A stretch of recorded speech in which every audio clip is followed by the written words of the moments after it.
जय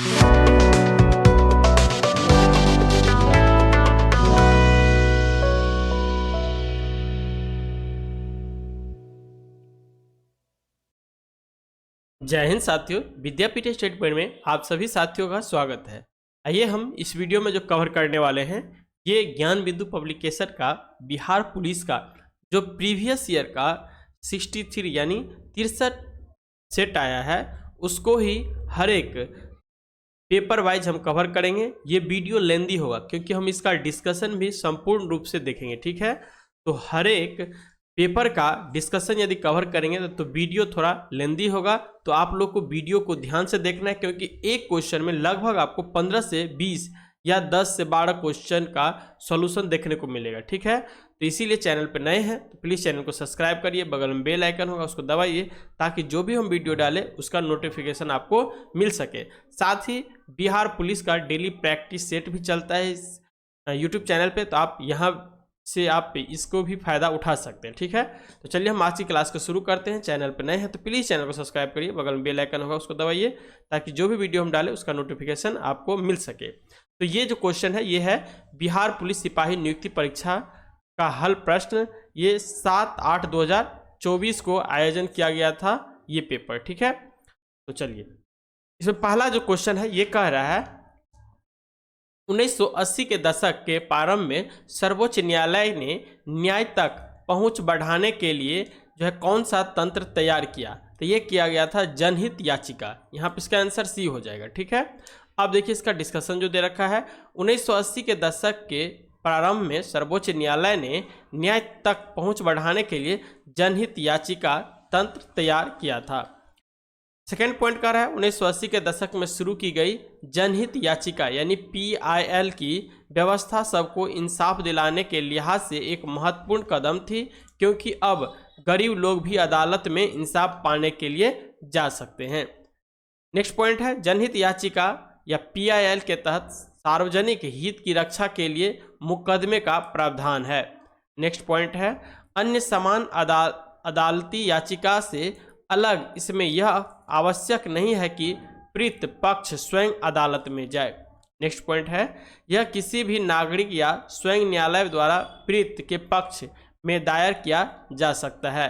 next point है भारतीय न्यायिक पद्धति में जनहित याचिका उस समय लाया गया जब भारत के मुख्य न्यायाधीश PN भगवती प्रफुल्ल चंद्र नटवरलाल भगवती थे। नेक्स्ट पॉइंट है भारत में जनहित याचिका की अवधारणा का भी सर्वप्रथम न्यायमूर्ति कृष्ण अय्यर द्वारा 1976 ईस्वी में मुंबई कामगार सभा बनाम अब्दुल भाई मामले में बोया गया था। नेक्स्ट पॉइंट है भारत के पूर्व मुख्य न्यायाधीश PN भगवती को जनहित याचिका का जनक माना जाता है। तो ये क्वेश्चन इससे डायरेक्ट आता है, ठीक है। चलिए नेक्स्ट क्वेश्चन कर रहा है किसी भी देश में कानून बनाने का अंतिम अधिकार किसके पास होता है, तो ये होता है संसद के पास। यहाँ पे इसका आंसर ये हो जाएगा किसी भी देश में कानून व्यवस्था बनाने का अंतिम अधिकार संसद के पास होता है। भारत में राष्ट्रपति, राज्यसभा, लोकसभा को सम्मिलित रूप से संसद कहा जाता है, ठीक है। देखिए एक चीज याद रखिएगा ये संसद जो है सो 3 चीज से मिलकर बनता है, राष्ट्रपति, राज्यसभा और लोकसभा। लेकिन ये सदन रहे तो हमारे देश में सदन के मात्र 2 है, एक लोकसभा और दूसरा राज्यसभा।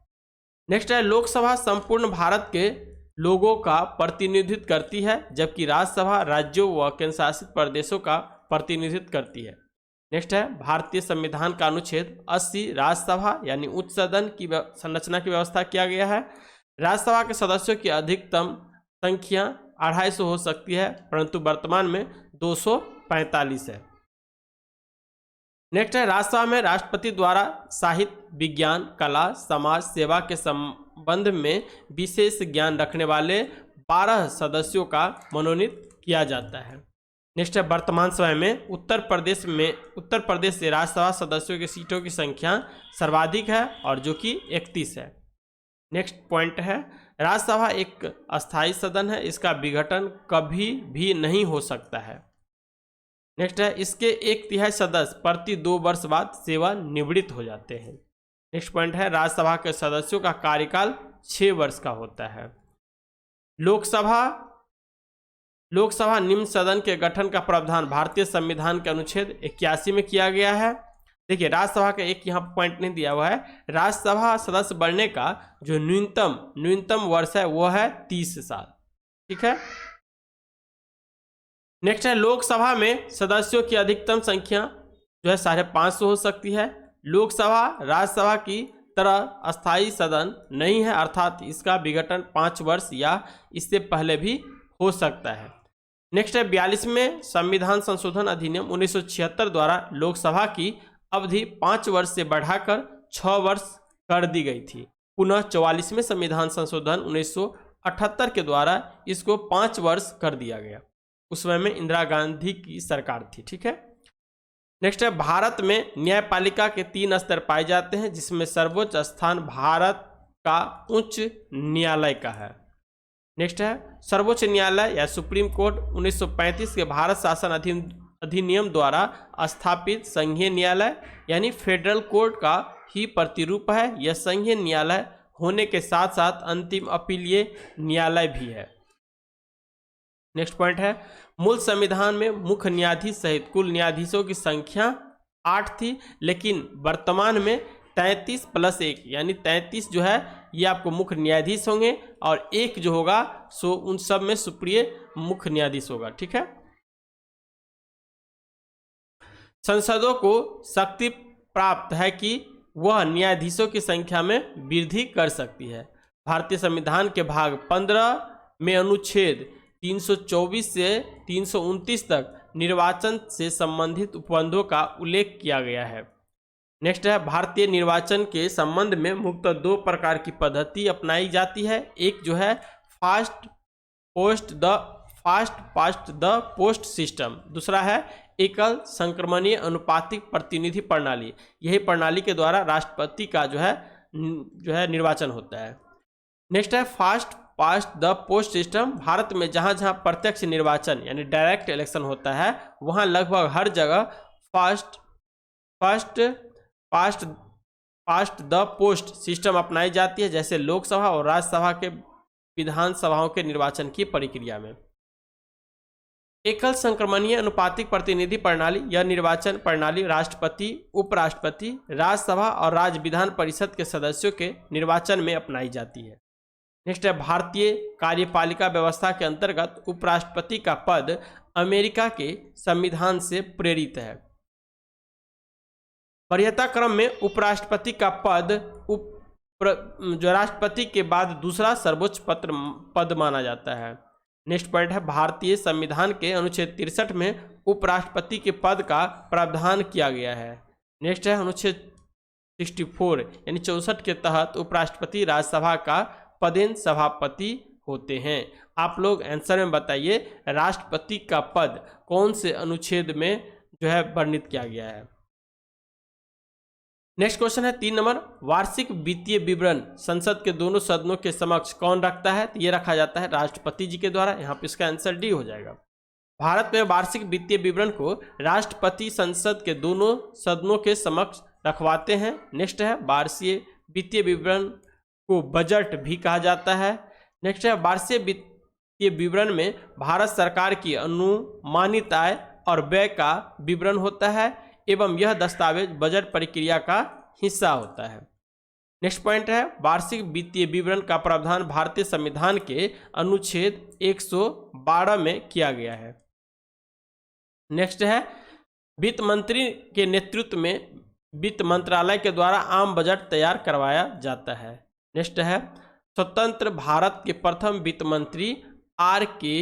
षणमुखशेट्टी। ठीक है, R.K. षणमुखशेट्टी थे जिन्होंने पहला बजट पेश किया था।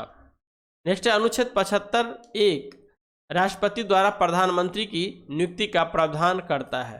नेक्स्ट है सर्वाधिक लंबे समय तक प्रधानमंत्री के पद पर रहने वाले व्यक्ति जो है वो है पंडित जवाहरलाल नेहरू, और इसके बाद तो ये आ जाएंगे श्री नरेंद्र मोदी। नेक्स्ट है पीवी नरसिम्हा राव ऐसे प्रधानमंत्री थे जो पद ग्रहण के समय किसी भी सदन के सदस्य नहीं बने थे। नेक्स्ट है 3 प्रधानमंत्रियों जैसे जवाहरलाल नेहरू, पंडित लाल बहादुर शास्त्री और श्रीमती इंदिरा गांधी की मृत्यु उनके पदावधि के दौरान, यानी जब वो प्रधानमंत्री थे तब इनका मृत्यु हो गया था। नेक्स्ट है, आप लोग बताइए, जवाहरलाल नेहरू और लाल बहादुर शास्त्री एवं श्रीमती इंदिरा गांधी का जो समाधि स्थल है उसका नाम क्या है? मोरारजी देसाई सबसे अधिक उम्र में और राजीव गांधी सबसे कम उम्र में बनने वाले प्रधानमंत्री थे। लोकसभा के प्रथम अध्यक्ष गणेश वासुदेव मावलंकर थे। सर्वाधिक लंबे समय तक लोकसभा अध्यक्ष के पद पर रहने वाले अध्यक्ष बलराम जखड़ा थे, जिनका कार्यकाल 9 वर्ष 329 दिनों तक 9 वर्ष 329 दिनों तक यानी 1980 से 89 तक चला था। नेक्स्ट है, राष्ट्रपति देश का संवैधानिक प्रधान होता है एवं भारत का प्रथम नागरिक भी कहलाता है। नेक्स्ट है, भारत के प्रथम राष्ट्रपति डॉक्टर राजेंद्र प्रसाद थे, डॉक्टर राजेंद्र प्रसाद। नेक्स्ट है, भारत की प्रथम महिला राष्ट्रपति श्रीमती प्रतिभा देवी पाटिल थी। स्वतंत्रता के बाद जन्म लेने वाले भारत के पहले राष्ट्रपति द्रौपदी मुर्मू। द्रौपदी मुर्मू कौन सी जनजाति से हैं? आप लोग बता सकते हैं। ये उड़ीसा का रहने वाली है। ये बताइए कौन सी जनजाति से बिलोंग करती है। नेक्स्ट चौथा नंबर क्वेश्चन कर रहा है, सर्वोच्च न्यायालय के मौलिक क्षेत्राधिकार में क्या शामिल है? तो ये हो जाएगा संघ व राज्यों के बीच तथा राज्य व राज्यों के बीच विवादों का निपटारा। नेक्स्ट है, इसका देखिए जो डिस्कशन दे रखा है, सर्वोच्च न्यायालय के मौलिक क्षेत्राधिकार में संघ व राज्यों के बीच तथा राज्य व राज्यों के बीच विवादों का निपटारा करवाना शामिल है। दूसरा है, भारतीय संविधान के अनुच्छेद 131 में मौलिक क्षेत्राधिकार का प्रावधान किया गया है। वीडियो थोड़ा फास्ट बनेगा क्योंकि इसमें डिस्कशन बहुत दे रखा है, ठीक है। और सब जो आप देखिएगा तो वो सब पूरा डिस्कशन नहीं कराते हैं, थोड़ा ही कराते हैं, लेकिन मैं चाहता हूं जो जितना इसमें दे रखा है सारा का सारा डिस्कशन कराऊं। तो वीडियो थोड़ा फास्ट करूंगा और वीडियो का थोड़ा लेंथी भी बन जाएगा, इसीलिए थोड़ा शॉर्ट करूंगा, ठीक है। तो इसीलिए आप लोग वीडियो को ध्यान से देखिए, और नहीं होता है तो उसका जो यदि मैं ज़्यादा फास्ट बोल रहा हूँ तो आप लोग स्पीड कम भी कर सकते हैं। नेक्स्ट पॉइंट जो दे रखा है, कह रहा है इसके अंतर्गत सर्वोच्च न्यायालय 3 प्रकार के मामले की सुनवाई करता है, जो इस प्रकार है।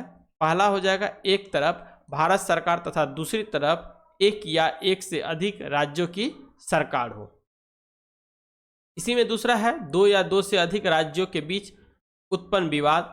इसी में तीसरा है, केंद्र और कोई राज्य या राज्य का एक तरफ होना एवं एक या अधिक राज्यों के दूसरी तरफ होना।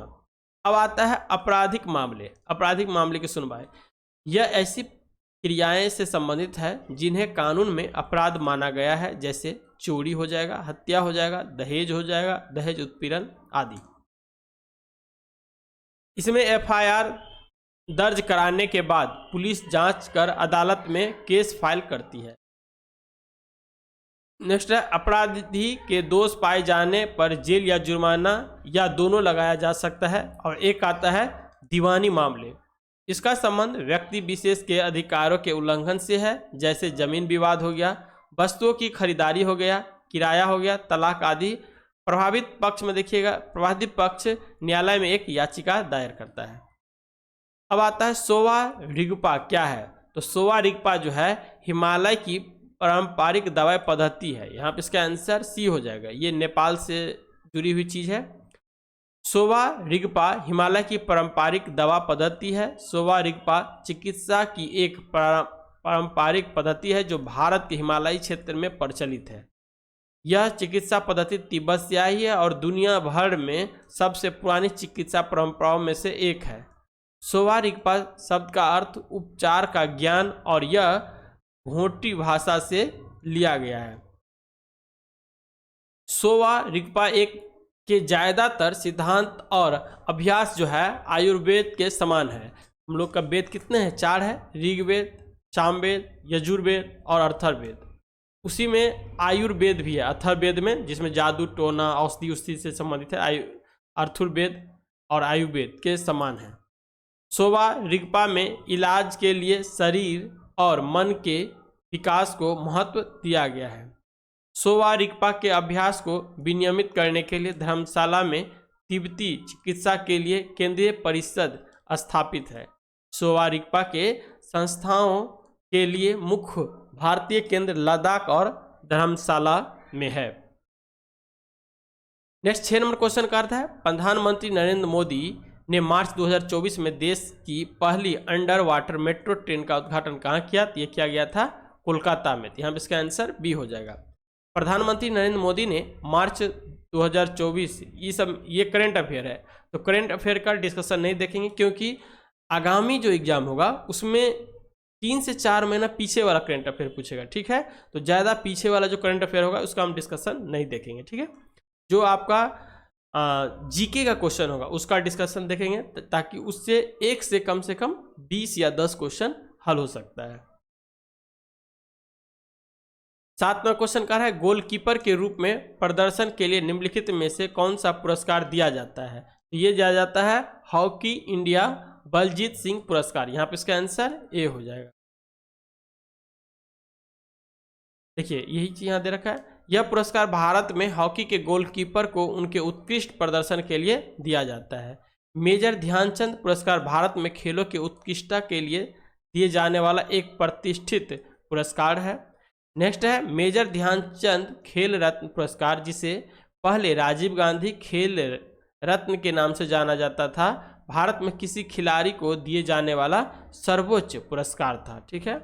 अब आता है मेजर ध्यानचंद खेल रत्न पुरस्कार राशि में एक प्रमाण पत्र और 25 लाख रुपए का नगद पुरस्कार शामिल है। अब आइए राष्ट्रीय खेल एवं पुरस्कार राशि देख लेते हैं। जैसे अर्जुन पुरस्कार में 15 लाख की राशि दी जाती है। द्रोणाचार्य पुरस्कार लाइफ टाइम श्रेणी, इसमें भी 15 लाख दिया जाता है। उसके बाद आता है द्रोणाचार्य पुरस्कार नियमित श्रेणी, इसमें 10 लाख की पुरस्कार राशि दी जाती है। नेक्स्ट जो है 8 नंबर क्वेश्चन का है, निम्नलिखित में से कौन सा भू अस्थायी उपग्रह नहीं है? यहाँ पे आंसर देखिए, जी सेट है, एडू सेट है, हेम सेट है, लेकिन जुगनू ये नहीं है, ठीक है। निम्नलिखित में से जुगनू भू अस्थायी उपग्रह नहीं है। जुगनू एक नैनो सैटेलाइट है जिसे इसरो के मार्गदर्शन में IIT कानपुर द्वारा बनाया गया था।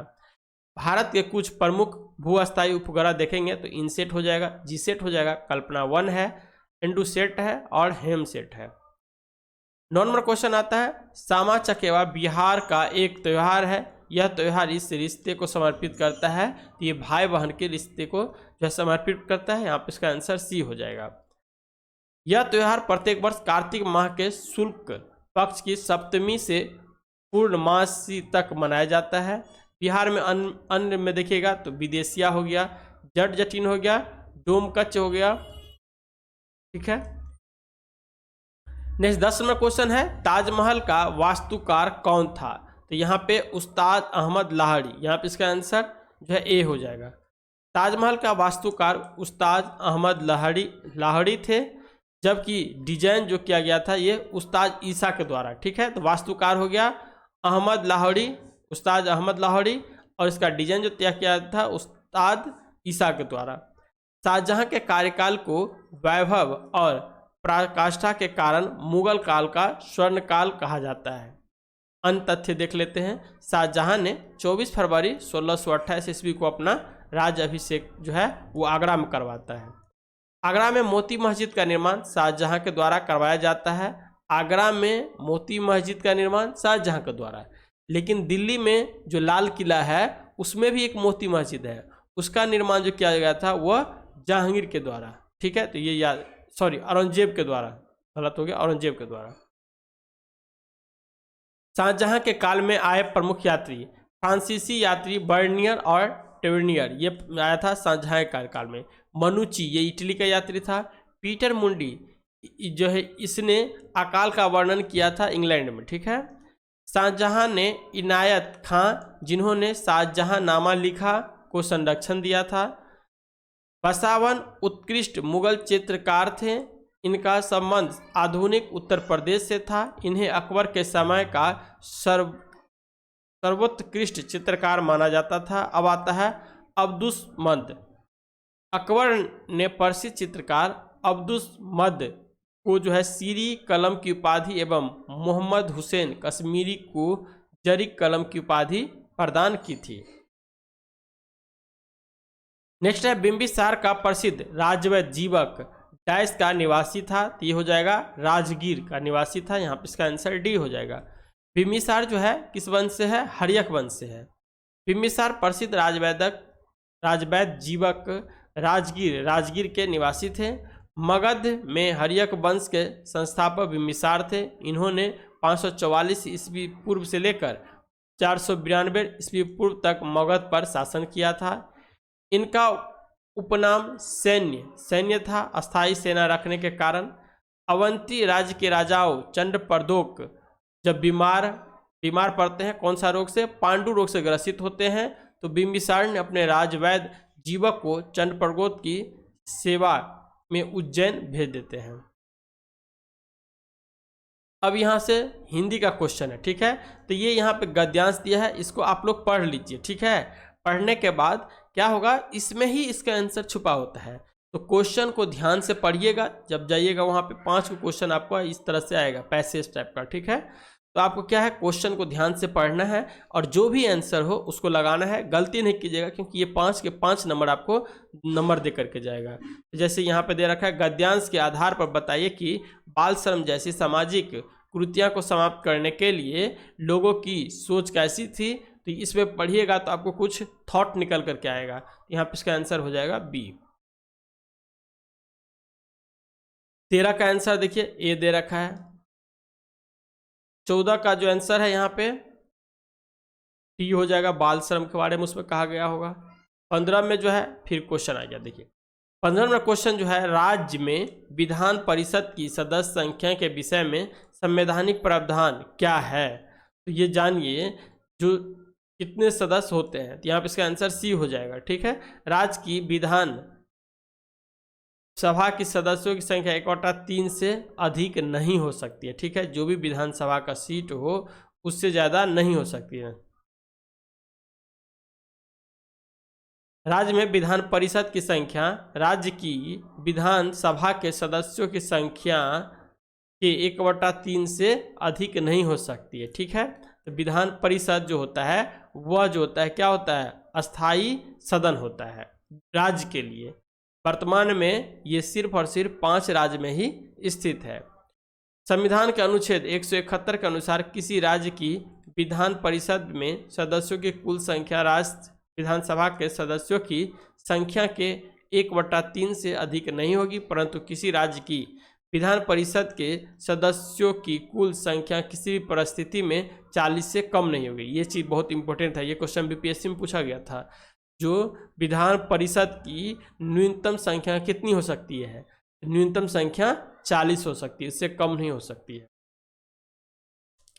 नेक्स्ट क्वेश्चन है, केंद्र क्वेश्चन इसमें दिया हुआ है, केंद्र की तरह राज्यों में भी संसदीय प्रणाली को अपनाया गया है। राज्य विधानमंडल में राज्यपाल, विधान परिषद और विधानसभा सम्मिलित होते हैं। संविधान के अनुच्छेद 169 के अंतर्गत विधान परिषद के निर्माण तथा उत्सादन की प्रक्रिया का वर्णन किया गया है। संविधान के अनुच्छेद 171(3) के अनुसार विधान परिषद के सदस्यों का निर्धारण इस प्रकार होता है। जैसे देखिए, 1/3 सदस्य राज्य की अस्थायी संस्थानों, नगर पालिका, जिला परिषद आदि के सदस्यों से मिलकर बने निर्वाचन मंडल द्वारा चुने जाते हैं। 1/3 सदस्य जो होगा वह विधानसभा के निर्वाचित सदस्यों द्वारा चुना जाएगा। 1/12 जो सदस्य होगा वो अध्यापकों द्वारा चुने जाते हैं जो राज्य के हायर सेकेंडरी या उच्च शिक्षा संस्थानों में कम से कम 3 वर्ष से पढ़ा रहे हों। 1/12 सदस्य जो होता है उन स्नातक द्वारा निर्वाचित होते हैं जिन्होंने कम से कम 3 वर्ष पूर्व स्नातक की उपाधि प्राप्त कर ली हो। और 1/6 सदस्य जो होता है वह राज्यपाल द्वारा मनोनीत होते हैं जो कला, विज्ञान, साहित्य, समाज सेवा एवं सहकारिता से जुड़े हो। जिस तरह से केंद्र में देखिएगा जो 12 सदस्य के राज्यसभा में राष्ट्रपति जी के द्वारा मनोनीत किया जाता है, सेम पैटर्न यहाँ भी रखा गया। विधान परिषद की किसी भी बैठक के लिए कम से कम 10 या विधान परिषद के कुल सदस्यों का 10वां इनमें जो भी अधिक हो गणपूर्ति होगा। यानी गणपूर्ति जो होता है वह किसी भी सदस्य का 1/10 भाग ही होता है। नेक्स्ट 16 नेक्स्ट 16 नंबर क्वेश्चन कर है संविधान सभा के चुनाव हुए थे, तो ये हुआ था आपका जुलाई 1946 में। देखिए कह रहा है पॉइंट इसका, संविधान सभा के चुनाव जुलाई 1946 में हुए थे। कैबिनेट मिशन योजना को मुस्लिम लीग ने 6 जून 1946 ईस्वी को और कांग्रेस ने 25 जून 1946 ईस्वी को स्वीकार किया था। नेक्स्ट है कैबिनेट मिशन योजना को स्वीकार किए जाने के पश्चात संविधान सभा के निर्माण के लिए हुए चुनाव जुलाई 1946 में कांग्रेस ने 214 समान स्थानों में से 208 स्थान प्राप्त किए थे और मुस्लिम लीग ने 78 मुस्लिम स्थानों में से 73 स्थान प्राप्त किए थे। नेक्स्ट है कांग्रेस को 6 सिख सदस्यों का भी समर्थन प्राप्त हुआ था। नेक्स्ट पॉइंट है जवाहरलाल नेहरू के नेतृत्व में अंतरिम सरकार का गठन 2 सितंबर 1946 ईस्वी को हुआ था। नेक्स्ट है 3 जून 1947 ईस्वी को भारत विभाजन के माउंटबेटन योजना प्रकाशित की गई, जिसे कांग्रेस कार्य समिति की 3 जून 1947 ईस्वी की बैठक में स्वीकार कर लिया गया। नेक्स्ट है स्वतंत्रता प्राप्ति के समय कांग्रेस के अध्यक्ष जेबी कृपलानी एवं ब्रिटेन के प्रधानमंत्री क्लीमेंट एटली जो कि लेबर पार्टी से संबंधित थे। नेक्स्ट क्वेश्चन है सर्वोच्च न्यायालय व उच्च न्यायालय के न्यायाधीशों को पद से कौन हटा सकता है? तो ये हो सकता है राष्ट्रपति, यदि दोनों सदनों द्वारा यह प्रस्तावित पारित है तब हटाया जा सकता है, जिसे महाभियोग जैसी प्रक्रिया भी कहते हैं। सर्वोच्च न्यायालय व उच्च न्यायालयों के न्यायाधीशों को पद से राष्ट्रपति हटा सकते हैं यदि संसद के दोनों सदनों द्वारा यह प्रस्ताव पारित हो। अनुच्छेद 124 के 5 के तहत संसद विधि द्वारा न्यायाधीशों को हटाए जाने से संबंधित प्रक्रिया का बंद कर सकती है। न्यायाधीशों को हटाए जाने की प्रक्रिया की शुरुआत संसद के किसी भी सदन से की जा सकती है। नेक्स्ट है यह प्रस्ताव यदि लोकसभा से शुरुआत होती है तो 100 सदस्यों के हस्ताक्षर अध्यक्ष को देने के बाद ही प्रस्ताव पेश हो सकते हैं। नेक्स्ट है यह प्रस्ताव यदि राज्यसभा से शुरुआत होती है तो 50 सदस्यों के हस्ताक्षर सभापति को देने के बाद ही प्रस्ताव पेश हो सकता है। नेक्स्ट है न्यायाधीशों को हटाए जाने से संबंधित प्रस्ताव यदि दोनों सदनों द्वारा अलग अलग कुल सदस्यों संख्या के बहुमत तथा उपस्थित व मतदान करने वाले 2/3 सदस्यों की बहुमत से पारित हो जाए तो उसे राष्ट्रपति के पास भेजा जाता है। नेक्स्ट पॉइंट कर है इसमें तत्पश्चात राष्ट्रपति न्यायाधीशों को हटाए जाने का आदेश जारी करते हैं। नेक्स्ट पॉइंट है अभी तक केवल सर्वोच्च न्यायालय के एक न्यायाधीश पी रामास्वामी के संदर्भ में महाभियोग का प्रस्ताव लाया गया, परंतु लोकसभा में यह प्रस्ताव अपेक्षित बहुमत के अभाव में पारित नहीं हो पाया था। तो यानी पूछा जाए जो अभी तक सुप्रीम कोर्ट में कितने न्यायाधीश को महाभियोग के द्वारा हटाया गया है, तो आंसर होगा एक भी नहीं। नेक्स्ट 18वां क्वेश्चन का है निम्नलिखित में कौन सा गैस पॉप की आवाज करते हुए जलती है? तो ये हो जाएगा H2 यानी hydrogen gas. Hydrogen gas pop की आवाज करते हुए जलती है। हाइड्रोजन गैस की कुछ इंपॉर्टेंट फैक्ट देख लेते हैं। हाइड्रोजन आवर्त सारणी की प्रथम तत्व है जिसका संकेत H तथा परमाणु संख्या 1 होती है। हाइड्रोजन को भविष्य का ईंधन भी कहा जाता है। यह आवर्त सारणी का एकमात्र ऐसा तत्व है जिसके नाभिक में कोई न्यूट्रॉन नहीं अर्थात केवल एक प्रोटॉन होता है। इसकी खोज हेनरी कैवेंडिश के द्वारा की गई थी। नेक्स्ट है हाइड्रोजन का उपयोग। वनस्पति घी के निर्माण में हाइड्रोजन का उपयोग किया जाता है। द्रव हाइड्रोजन रॉकेट ईंधन के रूप में प्रयुक्त होता है। ईंधन सेल में विद्युत ऊर्जा बनाने में ईंधन के रूप में किया जाता है। उसके बाद है नाइट्रोजन गैस। नाइट्रोजन गैस के कुछ इंपॉर्टेंट फैक्ट दे रखा है। नाइट्रोजन एक रंगहीन तथा गंधहीन गैस है जो पृथ्वी के वायुमंडल का प्रमुख घटक 78% है। नाइट्रोजन यूरिया नामक कार्बनिक यौगिक का प्रमुख अवयव है जो यूरिया में 46% तक पाई जाती है। नेक्स्ट पॉइंट है जीवधारी नाइट्रोजन को पेड़ पौधे से प्रोटीन के रूप में प्राप्त करते हैं। अब नाइट्रोजन का उपयोग देखिए, कह रहा है वायुयान के टायरों में भरा जाता है। कार्यो बैंक एवं एक्सीस्यूट संरक्षण में, नाइट्रोजन विद्युत बल्ब में तथा उच्च ताप मापने वाले तापमापी में भरने में काम आता है। अमोनिया के उत्पादन में भी इसका उपयोग किया जाता है। उसके बाद आता है carbon dioxide CO2। Carbon dioxide पौधे के लिए प्राणदायी गैस है क्योंकि यह गैस जंतु जगत द्वारा श्वास के रूप में बाहर छोड़ी जाती है तथा पौधे प्रकाश संश्लेषण द्वारा CO2 का ग्रहण कर जीवित रहते हैं। वायुमंडल में इसकी मात्रा जो है 0.03% है। Carbon dioxide gas green house gas के लिए उत्तरदायी है। नेक्स्ट है कार्बन डाइऑक्साइड गैस की प्राकृतिक अम्लीय होती है तथा यह गैस चूने के जल को दूधिया कर देता है। नेक्स्ट है कार्बन डाइऑक्साइड जलीय घोल कार्बनिक अम्ल कहलाता है। उसके बाद आता है मीथेन गैस। यह एल्कीन श्रेणी, इसका जो फार्मूला होता है ये होता है CnH2n+2 का प्रथम सदस्य होते हैं। प्राकृतिक गैस, बायोगैस इत्यादि के मुख्य अवयव मीथेन गैस होते हैं। कोयले की खदानों में मीथेन तथा वायु के मिश्रण से भयंकर विस्फोट होता है अतः मीथेन को फायर डैम भी कहा जाता है। मीथेन का उपयोग ईंधन के रूप में भी किया जाता है। नेक्स्ट क्वेश्चन है अंडे की जर्दी कोलाइड का कौन सा प्रकार है? ये हो जाएगा इमल्सन। ठीक है, अंडे की जर्दी कोलाइड का इमल्सन के प्रकार है। इमल्सन में 32% फॉस्फोलिपिड होते हैं। कोलाइड विलयन, कोलाइड एक विषममांगी मिश्रण है। कोलाइड के कणों का आकार जो देखिएगा 10⁻⁻cm और 10⁻⁷ cm के बीच होती है। इतना छोटा होता है कि ये पृथक रूप से आंख से नहीं देखी जा सकती है। नेक्स्ट है कोलाइड के कण प्रकाश की किरण को फैलाता है तथा मार्ग को दृश्य बनाता है। नेक्स्ट है जब कोलाइड के कण को शांत छोड़ दिया जाता है तब ये कण तल पर बैठते हैं अर्थात अस्थायी होते हैं। नेक्स्ट है ये छानन विधि द्वारा मिश्रण से पृथक नहीं किए जा सकते हैं किंतु अपकेंद्रीय तकनीकी द्वारा पृथक किए जा सकते हैं। अब कोलाइड के समान उदाहरण देखिए। जैसे एक तरफ दे रखा है परिक्षिप्त प्रावस्था, परिक्षेपण, माध्य, प्रकार और उदाहरण में।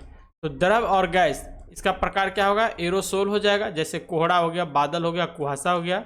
उसके बाद आता है ठोस और गैस। तो ठोस में गैस में होता है एरोसोल, धुआं, स्वचालित वाहन का निथार। उसके बाद आता है गैस द्रव में, ये जो प्रकार होगा फोम हो जाएगा, जो कि शेविंग क्रीम हम लोग यूज करते हैं इसमें होता है।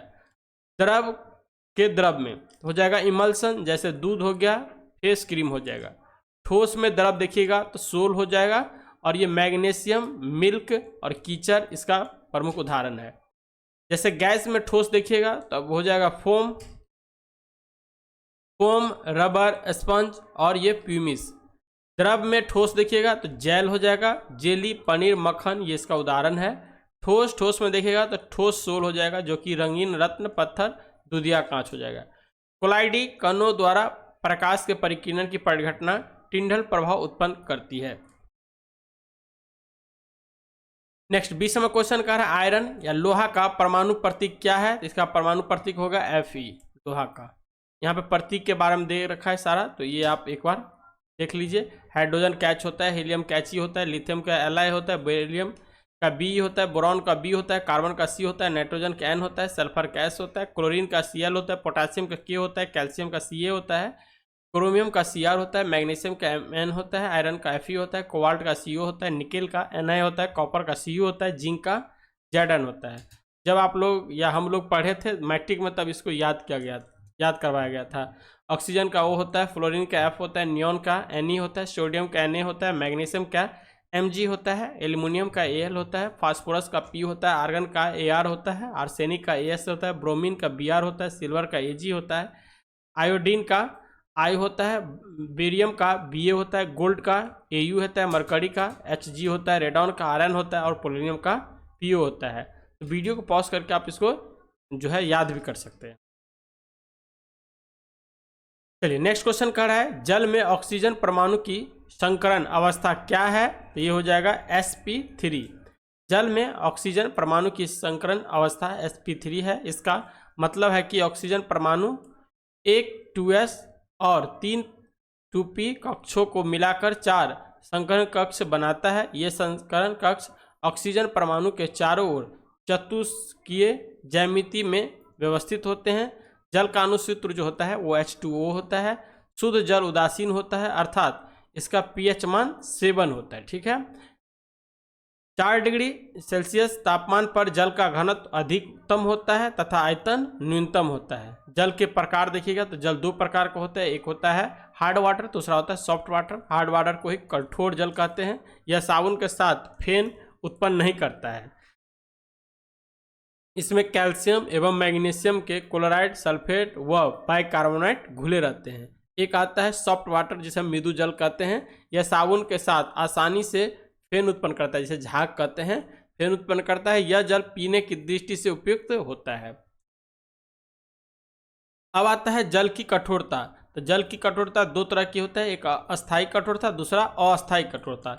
अस्थायी कठोरता देखेंगे तो यह कठोरता कैल्शियम और मैग्नीशियम के क्लोराइड तथा सल्फेट लवण घुले रहने के कारण होती है।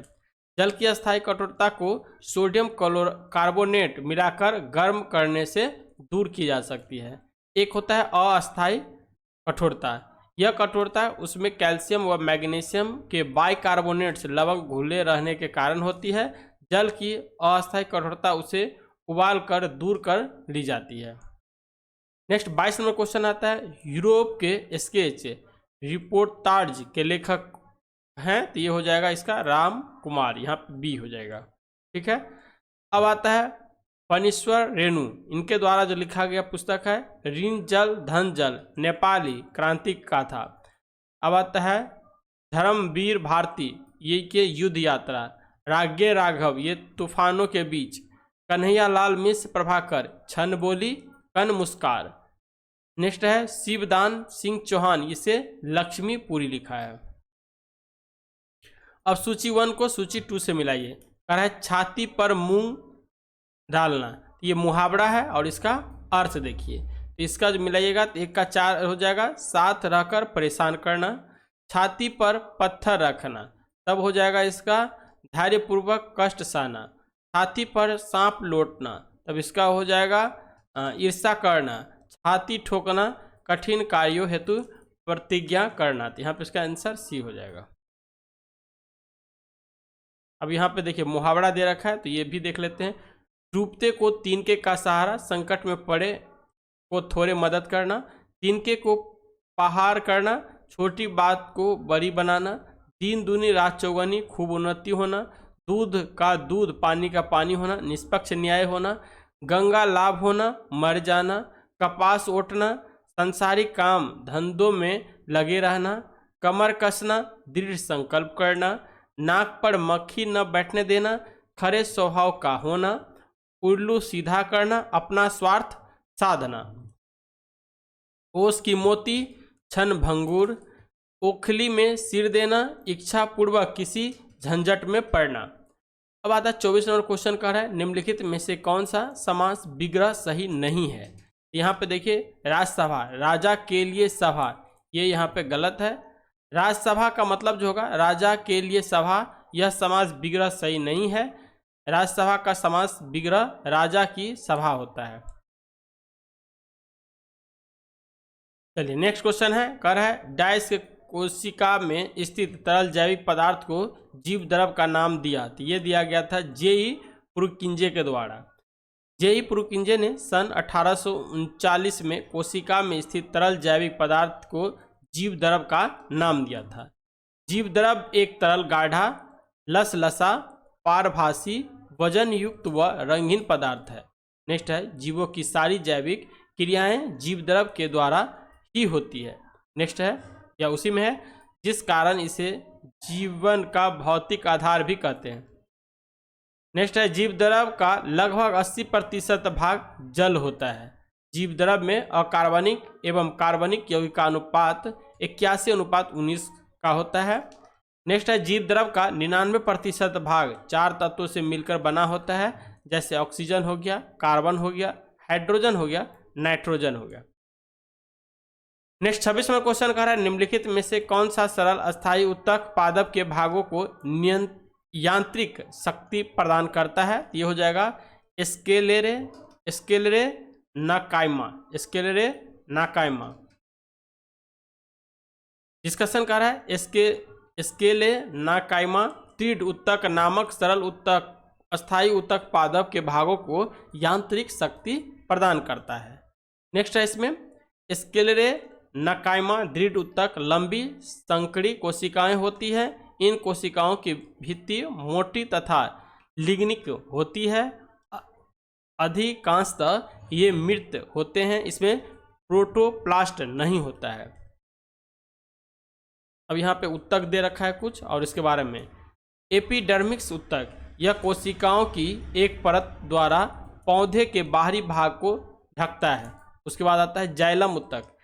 जाइलम उत्तक जो होता है जल व खनिज लवणों का संवहन करता है कहाँ, पेड़ पौधे में। नेक्स्ट होता है यांत्रिक दृढ़ता भी प्रदान करती है। एक होता है फ्लोम उत्तक, मुख्य कार्य पत्तियों द्वारा बनाए गए भोजन को पौधे के अन्य भागों में पहुंचाना होता है। नोट, जाइलम और फ्लोम संवहनीय उत्तक होती है।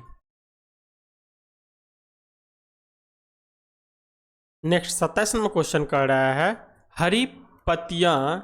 हरी पत्तियां भोजन को किस रूप में संग्रहित करती है। ये हो जाएगा स्टार्च के रूप में। यहाँ पे इसका आंसर सी हो जाएगा।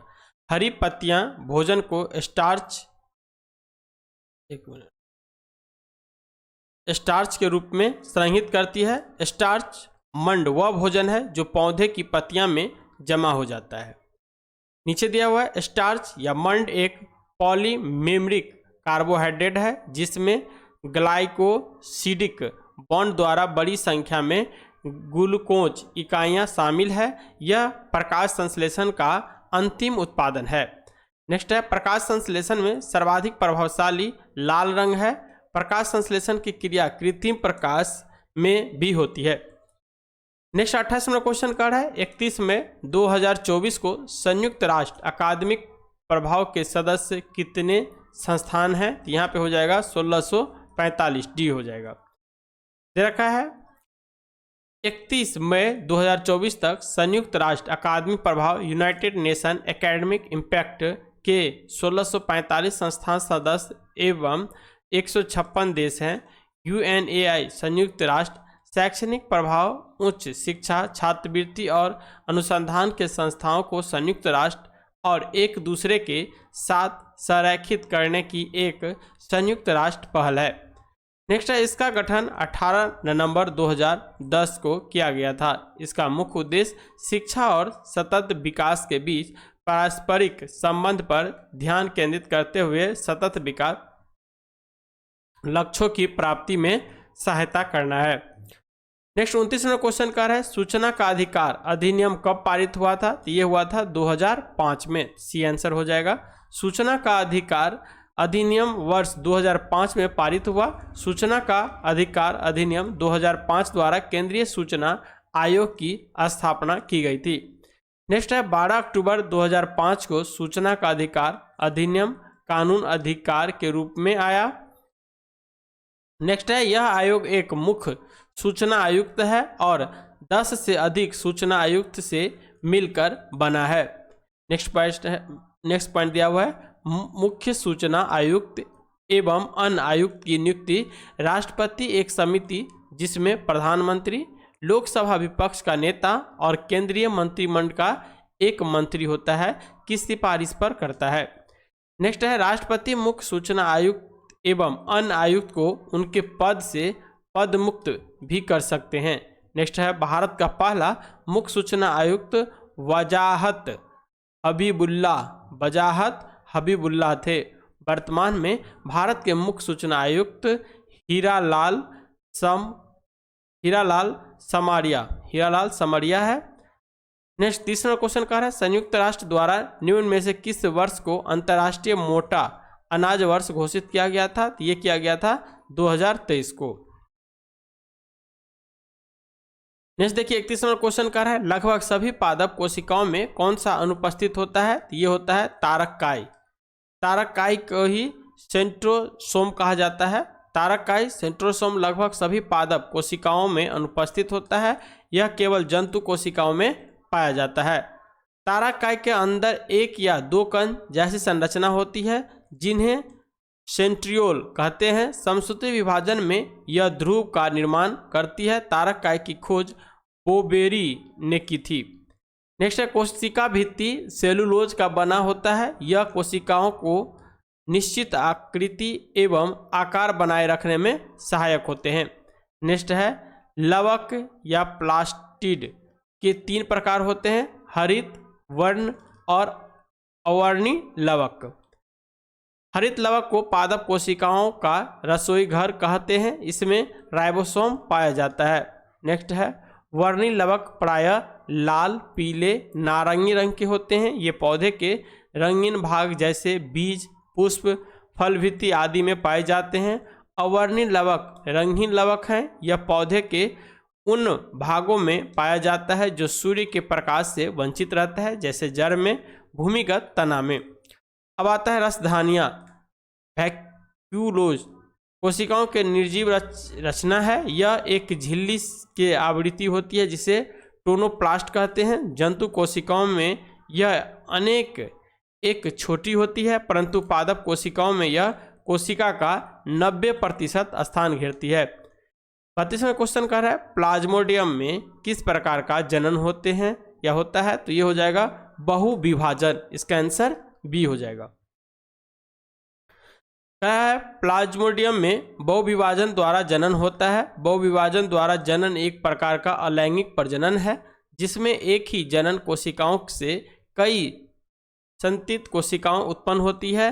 नेक्स्ट दिया है बहुविभाजन द्वारा जनन एस्चेरिचिया कोलाई या क्लोस्ट्रिडियम आदि में भी देखा जाता है।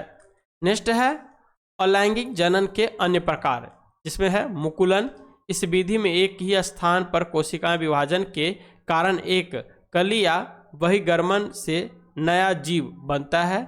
उदाहरण में देखेंगे तो खमीर हो जाएगा, जेलीफिश हो जाएगा, हाइड्रा हो जाएगा। नेक्स्ट है द्विविभाजन। इस विभाजन में जनन कोशिका 2 सतित कोशिकाओं में विभाजित होती है। उदाहरण के लिए देखेंगे तो अमीबा हो जाएगा एवं पैरामीशियम इत्यादि होगा। नेक्स्ट है पूर्ण जनन। इस प्रक्रिया में कुछ जीव खोए हुए या कटे हुए शरीर के अंगों को प्रतिस्थापित या पुनः स्थापित करते हैं। उदाहरण के लिए छिपकली हो जाएगा, तारा मछली इत्यादि हो जाएगा। नेक्स्ट 33वां क्वेश्चन कर रहा है हाइड्रा में मुकुलन की प्रक्रिया संतानों में अनुवांशिक स्थिरता कैसे सुनिश्चित करती है, तो ये हो जाएगा हाइड्रा में मुकुलन में पर्यावरण कारकों के कारण अनुवांशिक उत्परिवर्तन हो जाते हैं। जैसे हाइड्रा में मुकुलन की प्रक्रिया संतानों में अनुवांशिक स्थिरता मुकुलन में पर्यावरण कारकों के कारण अनुवांशिक उत्परिवर्तन के द्वारा होते हैं। अलैंगिक जनन मुकुलन द्वारा होता है, लैंगिक जनन युग्मक द्वारा होता है। नेक्स्ट है 34 नंबर क्वेश्चन कर रहा है कुछ सरीसृपों में लिंग निर्धारण पूर्ण रूप से पर्यावरण पर निर्भर करता है। यह देखा गया है कि इनमें क्या होता है, लिंग निर्धारण अनुवांशिक कारकों पर निर्भर करता है, यानी ये आंसर कर कुछ सरीसृपों में लिंग निर्धारण पूर्ण रूप में पर्यावरण पर निर्भर करता है। यह देखा गया है इनमें लिंग निर्धारण अनुवांशिकी कारकों पर निर्भर करता है। नेक्स्ट पॉइंट है सरीसृप वर्ग की कुछ प्रमुख विशेषताएं में इनका शरीर शुष्क सालयुक्त त्वचा से ढका रहता है। दूसरा है त्वचा रुखी होती है तथा इसमें ग्रंथियां नहीं पाई जाती हैं। तीसरा हो जाएगा इसमें किरेटिन द्वारा निर्मित बाह्य त्वचीय शाक्ल या परशक्ल पाए जाते हैं। नेक्स्ट चौथा कह रहा है इसमें हृदय समानता 3 प्रकोष्ठ का बना होता है, लेकिन मगरमच्छ में 4 प्रकोष्ठ का बना होता है। नेक्स्ट है लाल रुधिर कणिकाएं पाई जाती है। नेक्स्ट है निषेचन आंतरिक होती है। नेक्स्ट है यह अंडोत्सर्जन करते हैं। नेक्स्ट 35 नंबर क्वेश्चन कर रहा है बच्चा खेल रहा है, इस वाक्य में कौन सा काल है, तो ये हो जाएगा सी अपूर्ण काल। नेक्स्ट है स्वागत शब्द में किस उपसर्ग का प्रयोग किया गया है, तो ये हो जाएगा सु का प्रयोग किया गया है। नेक्स्ट है निम्नलिखित में से वाक्यांश एवं उनके लिए एक शब्द की दृष्टि से असंगत विकल्प कौन सा है, तो यहाँ पर हो जाएगा बिना सोचे विचारे किया गया विश्वास अविश्वास, तो ये यहाँ पे असंगत है। गायों को पालने वाला गोपाल हो जाएगा। गोद लिया गया पुत्र दत्तक हो जाता है, किए गए उपकार को मानने वाला कृतज्ञ होता है। यहाँ पर कुछ दिया हुआ है इंपॉर्टेंट, जो सब कुछ जानता हो सर्वज्ञ हो जाएगा, सदैव रहने वाला शाश्वत हो जाएगा, किसी के साथ संबंध न रखने वाला निसंगत हो जाएगा, नष्ट होने वाला नश्वर हो जाएगा, 2 बार जन्म लेने वाला द्विज हो जाएगा, जंगल में लगने वाली आग दावानल हो जाएगा, गुरु के समीप रहने वाले विद्यार्थी अंतेवासी हो जाएगा, जो मापा न जा सके अपरिमेय हो जाएगा, जो पहले पढ़ा न गया हो अपठित हो जाएगा। 38 नंबर क्वेश्चन कर रहा है, गुजरात में नवीन कौफ मृदा को किस नाम से जाना जाता है? ये हो जाएगा माटा, ये हो जाएगा। गुजरात में नवीन कौप मृदा को माटा के नाम से जाना जाता है। गुजरात में पुरानी कौप मृदा को गोरुंडू, हो जाएगा गोरुंडू कहते हैं। मिट्टी एक बहुमूल्य प्राकृतिक संस्था है। मृदा शब्द की उत्पत्ति भौतिक भाषा के शब्द सोलम यानी सोइल, सोलम से हुई है। भारतीय कृषि अनुसंधान परिषद ने भारत की मिट्टी का विभाजन 8 प्रकार में किया है, जो निम्न है।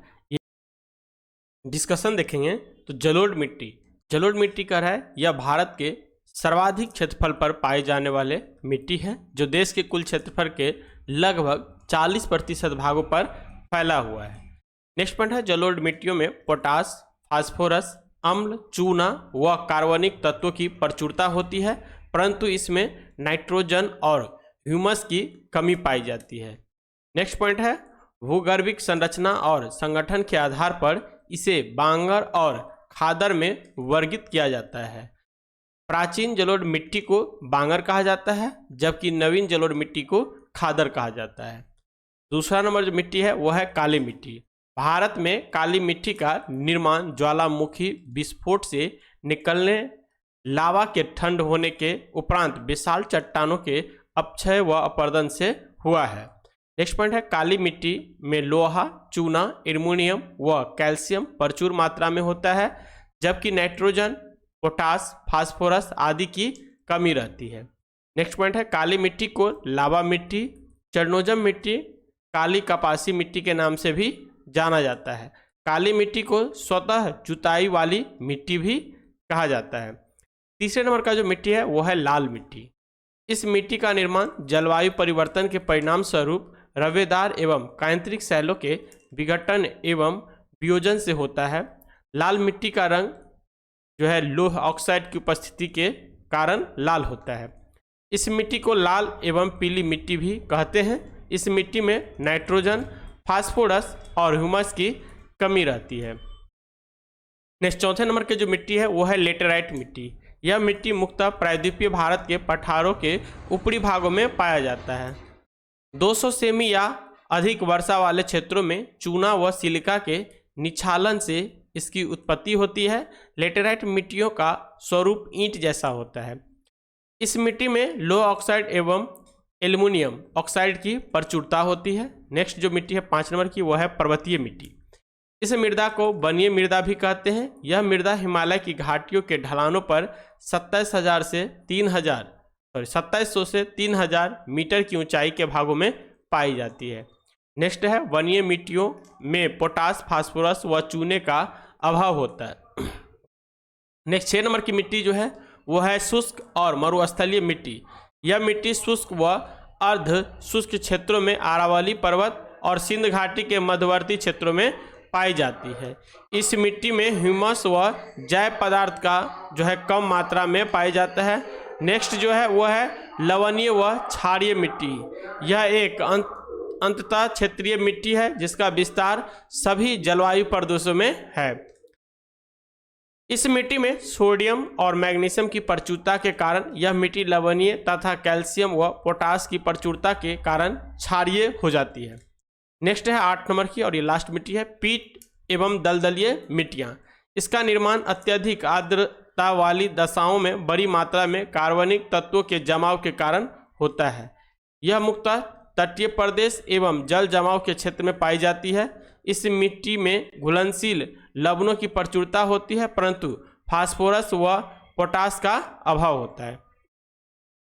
नेक्स्ट 39 नंबर क्वेश्चन कर है, निम्न में से कौन सी कंपनी ONGC और इसकी अपतटीय संक्रियाओं के लिए हेलीकॉप्टर की सेवा प्रदान करती है? तो ये हो जाएगा Pawan Hans helicopter limited. Next question है 2011 की जनगणना के अनुसार भारत के किस राज्य में जनसंख्या घनत्व सबसे अधिक है? तो ये हो जाएगा बिहार में। 2011 की जनगणना के अनुसार भारत के बिहार राज्य 1106 व्यक्ति प्रति वर्ग किलोमीटर में जनसंख्या घनत्व सबसे अधिक है। इसी तरह से देखिएगा, यदि पूछ ले सबसे कम जनसंख्या घनत्व, तब हो जाएगा अरुणाचल प्रदेश। भारत में प्रथम जनगणना 1872 ईस्वी में लॉर्ड मेयो के कार्यकाल में हुई थी, परंतु 1881 से अर्थात लॉर्ड रिपन के समय से प्रत्येक 10 वर्ष में नियमित जनगणना या नियमित दशकीय जनगणना प्रारंभ हो गई। 2011 की जनगणना के अनुसार न्यूनतम जनसंख्या घनत्व अरुणाचल प्रदेश की, जहां पे 17 व्यक्ति प्रति वर्ग किलोमीटर की है, और 2011 की जनगणना के अनुसार सर्वाधिक जनसंख्या घनत्व वाला केंद्र शासित प्रदेश दिल्ली है। नेक्स्ट है WC प्लाउडेन भारत के प्रथम जनगणना आयुक्त थे। भारत में जो है विश्व की 17.7% जनसंख्या निवास करती है। नेक्स्ट है नागालैंड देश का एकमात्र राज्य है जहां जनसंख्या वृद्धि दर नकारात्मक रही है। नेक्स्ट है 1921 ईस्वी को भारत की जनसंख्या का बृहत विभाजन वर्ष कहते हैं, वहीं 1951 ईस्वी को जनसंख्या में भारी वृद्धि के प्रारंभिक वर्ष की संज्ञा दी गई है। नेक्स्ट है सर्वाधिक दशकीय वृद्धि वाले 3 राज्य में देखिएगा, तो ये मेघालय हो जाएगा जहां पे 27.9%, अरुणाचल प्रदेश 26% और बिहार में 25.4% है। न्यूनतम दशकीय वृद्धि वाले 3 राज्य में देखिएगा तो नागालैंड है जहां पे -0.6%, केरल में 4.9% और गोवा में 8.2% है। अब देखिए भारत के जो प्रमुख सैन्य अभ्यास है ये यहाँ पर दे रखा गया है। गरुड़ सैन्य अभ्यास भारत और इंडोनेशिया के बीच में होता है। विनवैक्स ये होता है भारत वियतनाम के बीच में। सूर्य किरण युद्ध अभ्यास भारत और नेपाल के बीच में। ऑस्ट्रे हिंद भारत और ऑस्ट्रेलिया के बीच में। बर्ज प्रहार भारत और अमेरिका के बीच में। नसीम अल बहर भारत और ओमान के बीच में। सिम्बैक्स भारत और सिंगापुर के बीच में। मालाबार भारत, जापान, अमेरिका और ऑस्ट्रेलिया, इस चारों देश को मिला करके एक जो है नाम रखा गया जिसे क्वाड देश भी कहा जाता है। नेक्स्ट है काजिंद। काजिंद हो जाएगा भारत और कजाकिस्तान के बीच में। बरून हो जाएगा भारत और फ्रांस के बीच में। युद्ध अभ्यास भारत और अमेरिका के बीच में। अल नजा भारत एवं नेपाल ओमान के बीच में होता है। उदार शक्ति ये भारत और मलेशिया के बीच में। मित्र शक्ति भारत एवं श्रीलंका के बीच में। एक्स खान क्वेस्ट ये हो जाएगा बहुराष्ट्रीय सैन्य अभ्यास है। नेक्स्ट जो है नोमेडिक एलिफेंट ये भारत मंगोलिया के बीच में। मैत्री भारत एवं थाईलैंड के बीच में। होपेक्स भारत और मिस्र के बीच में। जिमैक्स भारत एवं जापान के बीच में। और रेड फ्लैग अभ्यास ये बहुराष्ट्रीय अभ्यास है। नेक्स्ट क्वेश्चन 42 नंबर का है Bihar state power transmission company limited ने तीसरे LDC उत्कृष्टता पुरस्कार 2023 में किस श्रेणी में जीत हासिल की है? तो ये क्या गया है मीडियम लोड डिस्पैच सेंटर। यहां पे इसका आंसर बी हो जाएगा। 41वां क्वेश्चन का है भारतीय वायुसेना के अभ्यास गगन शक्ति 2024 का आयोजन कहाँ किया गया था? तो ये राजस्थान में किया गया था। नेक्स्ट 43वां क्वेश्चन का है लीची पर राष्ट्रीय अनुसंधान केंद्र बिहार के जो है कौन से जिले में खोला गया है? तो मुजफ्फरपुर में। अब यहाँ पर कुछ दिया हुआ है विशेष, जैसे केला अनुसंधान केंद्र ये हो जाएगा गोरेल वैशाली में। आलू विकास एवं शोध संस्थान ये बिहार शरीफ में। मक्का विकास एवं शोध संस्थान बेगूसराय में। चावल विकास एवं शोध संस्थान जो है आरा में। राष्ट्रीय लीची विकास एवं शोध संस्थान हो जाएगा मुजफ्फरपुर में। नेशनल रिसर्च सेंटर फॉर मखाना ये दरभंगा में। नेक्स्ट है टसर सिल्क विकास केंद्र भागलपुर में। फल विकास एवं शोध संस्थान सबोर में। डॉल्फिन रिसर्च सेंटर पटना में। राजेंद्र कृषि विश्वविद्यालय पूसा ये समस्तीपुर में है। अरेबिक और फारसी अनुसंधान संस्था ये पटना में हो जाएगा। प्राकृतिक जैन शास्त्र और अहिंसा शोध संस्था वैशाली में। AN सिन्हा शोध संस्थान ये पटना में हो जाएगा। नेक्स्ट 44 नंबर क्वेश्चन का है निम्नलिखित में से कौन सा कारक जनसंख्या की गुणवत्ता निर्धारण नहीं करता है? तो ये हो जाएगा मुद्रास्फीति। यहाँ पे इसका आंसर सी हो जाएगा।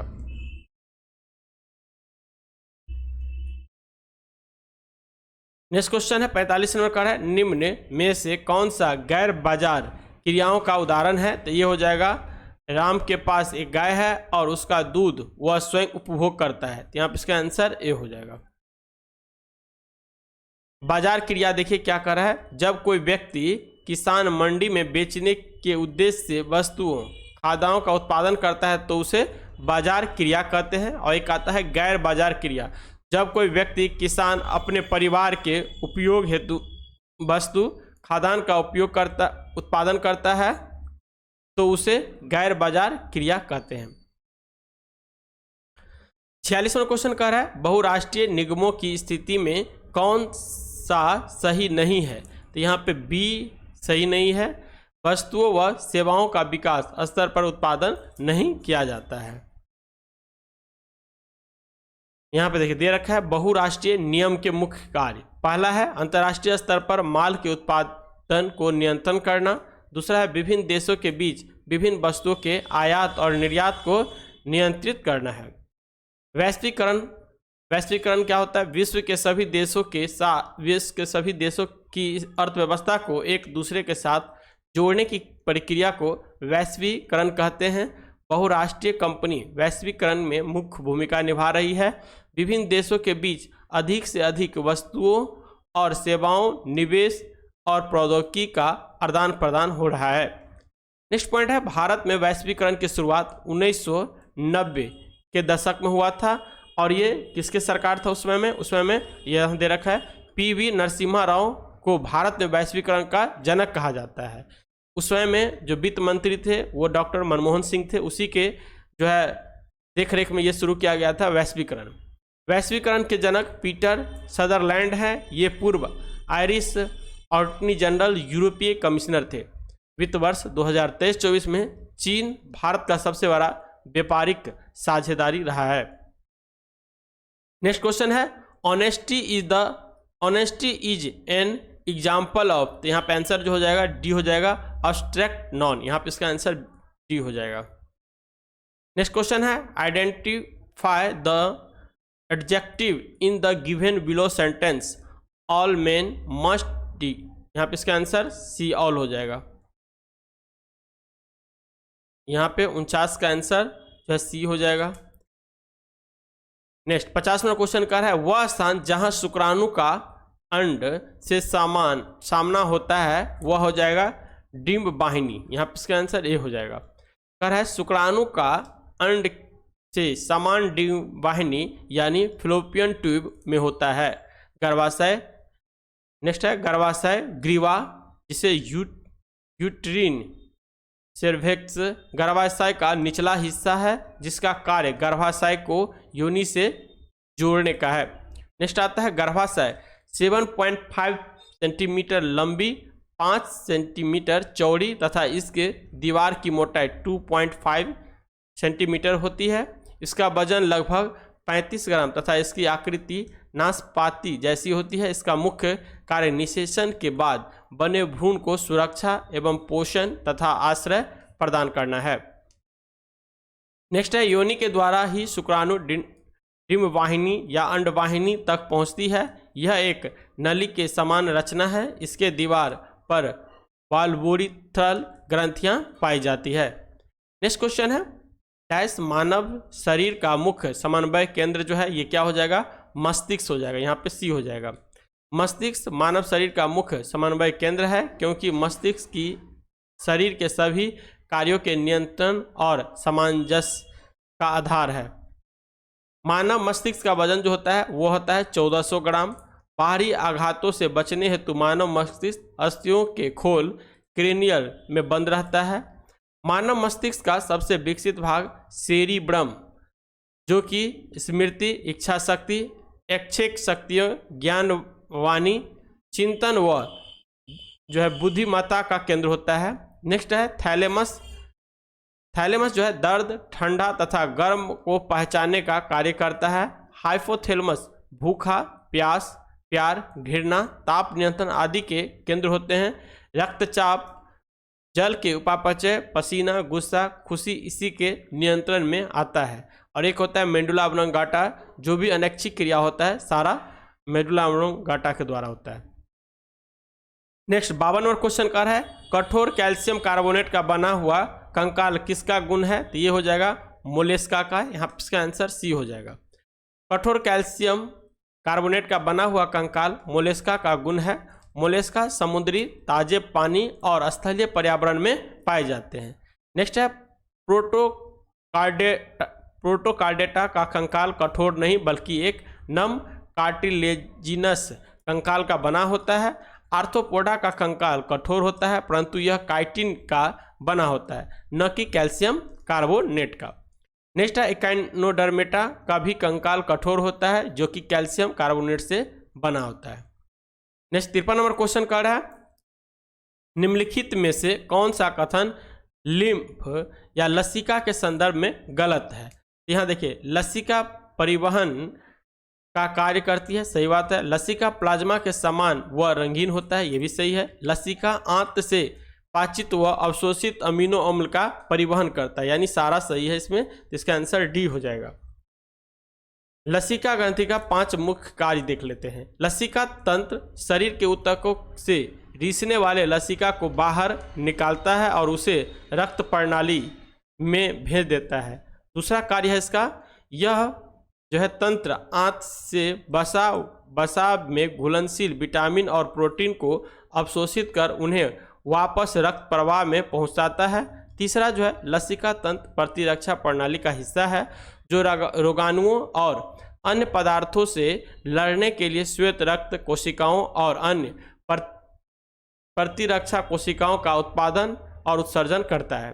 चौथा जो है लसिका तंत्र लसिका को छानकर अपशिष्ट उत्पादों और अस्वस्थ कोशिकाओं को हटाना और उन्हें शरीर से बाहर निकालना है। पांचवा जो इसका काम है यह रक्त में विषाक्त पदार्थों को अक्सर नोड्स द्वारा चुनिंद रूप से फिल्टर किया जाता है।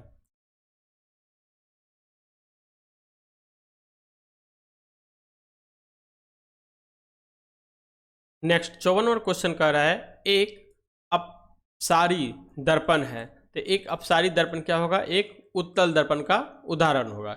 एक अपसारी दर्पण एक उत्तल दर्पण है क्योंकि जब प्रकाश की किरणें उत्तल दर्पण पर पड़ती है तो वे परावर्तन के बाद अपसारी हो जाती है, अर्थात ये किरणें दर्पण की परावर्तक सतह से टकराने के बाद विचलित हो जाती है। नेक्स्ट पॉइंट है अवतल दर्पण को अभिसारी दर्पण कहा जाता है क्योंकि यह अनंत से आने वाली किरणें को सिकोड़ता है। नेक्स्ट है उत्तल दर्पण, जिस गोलीय दर्पण का परावर्तक सतह उभरा रहता है उसे अवतल दर्पण कहते हैं, उत्तल दर्पण कहते हैं। उत्तल दर्पण से बने प्रतिबिंब, इस दर्पण से बना प्रतिबिंब सदैव दर्पण के पीछे उसके ध्रुव और फोकस के बीच वस्तु से छोटा, सीधा एवं आभासी बनाता है।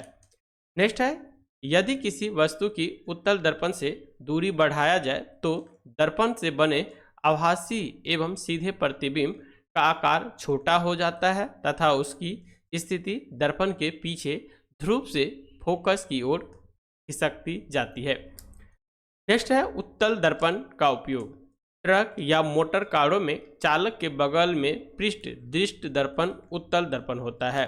सेकंड पॉइंट है सड़क में लगे परावर्तक लैंपों में उत्तल दर्पण का प्रयोग किया जाता है। अवतल दर्पण, जिस गोलीय दर्पण का परावर्तक तल धंसा रहता है उसे अवतल दर्पण कहते हैं। अवतल दर्पण के उपयोग, बड़ी फोकस दूरी वाला अवतल दर्पण दाढ़ी बनाने में काम आता है। दूसरा पॉइंट दे रखा है आंख, कान एवं नाक के डॉक्टरों द्वारा उपयोग में लाए जाने वाले दर्पण हैं। गाड़ी के हेडलाइट एवं सर्च लाइट में प्रयोग किया जाता है। सौर भट्टी में सूर्य के प्रकाश को केंद्रित करने के लिए प्रयोग किया जाता है। तीसरा है समतल दर्पण, समतल दर्पण से प्राप्त प्रतिबिंब सदैव आभासी, सीधा तथा वस्तु के आकार के बराबर होता है। प्रतिबिंब दर्पण के पीछे उतनी ही दूरी पर बनता है जितनी दूरी पर दर्पण के सामने रखा हो। नेक्स्ट है समतल दर्पण में किसी वस्तु का पूरा प्रतिबिंब देखने हेतु दर्पण की ऊंचाई वस्तु की ऊंचाई का आधा होना आवश्यक है। नेक्स्ट है समतल दर्पण में कोई वस्तु दर्पण के सापेक्ष भी चाल से गतिमान हो तो वस्तु और प्रतिबिंब के सापेक्ष गति 2 भी होगा। समतल दर्पण का उपयोग। दैनिक जीवन में समतल दर्पण का उपयोग आईने के रूप में किया जाता है। बहुदर्शी और परिदर्शी में पानी की सतह से बाहर देखने के लिए जो है इसका प्रयोग किया जाता है। नेक्स्ट 55 नंबर का है चित्र की ओर।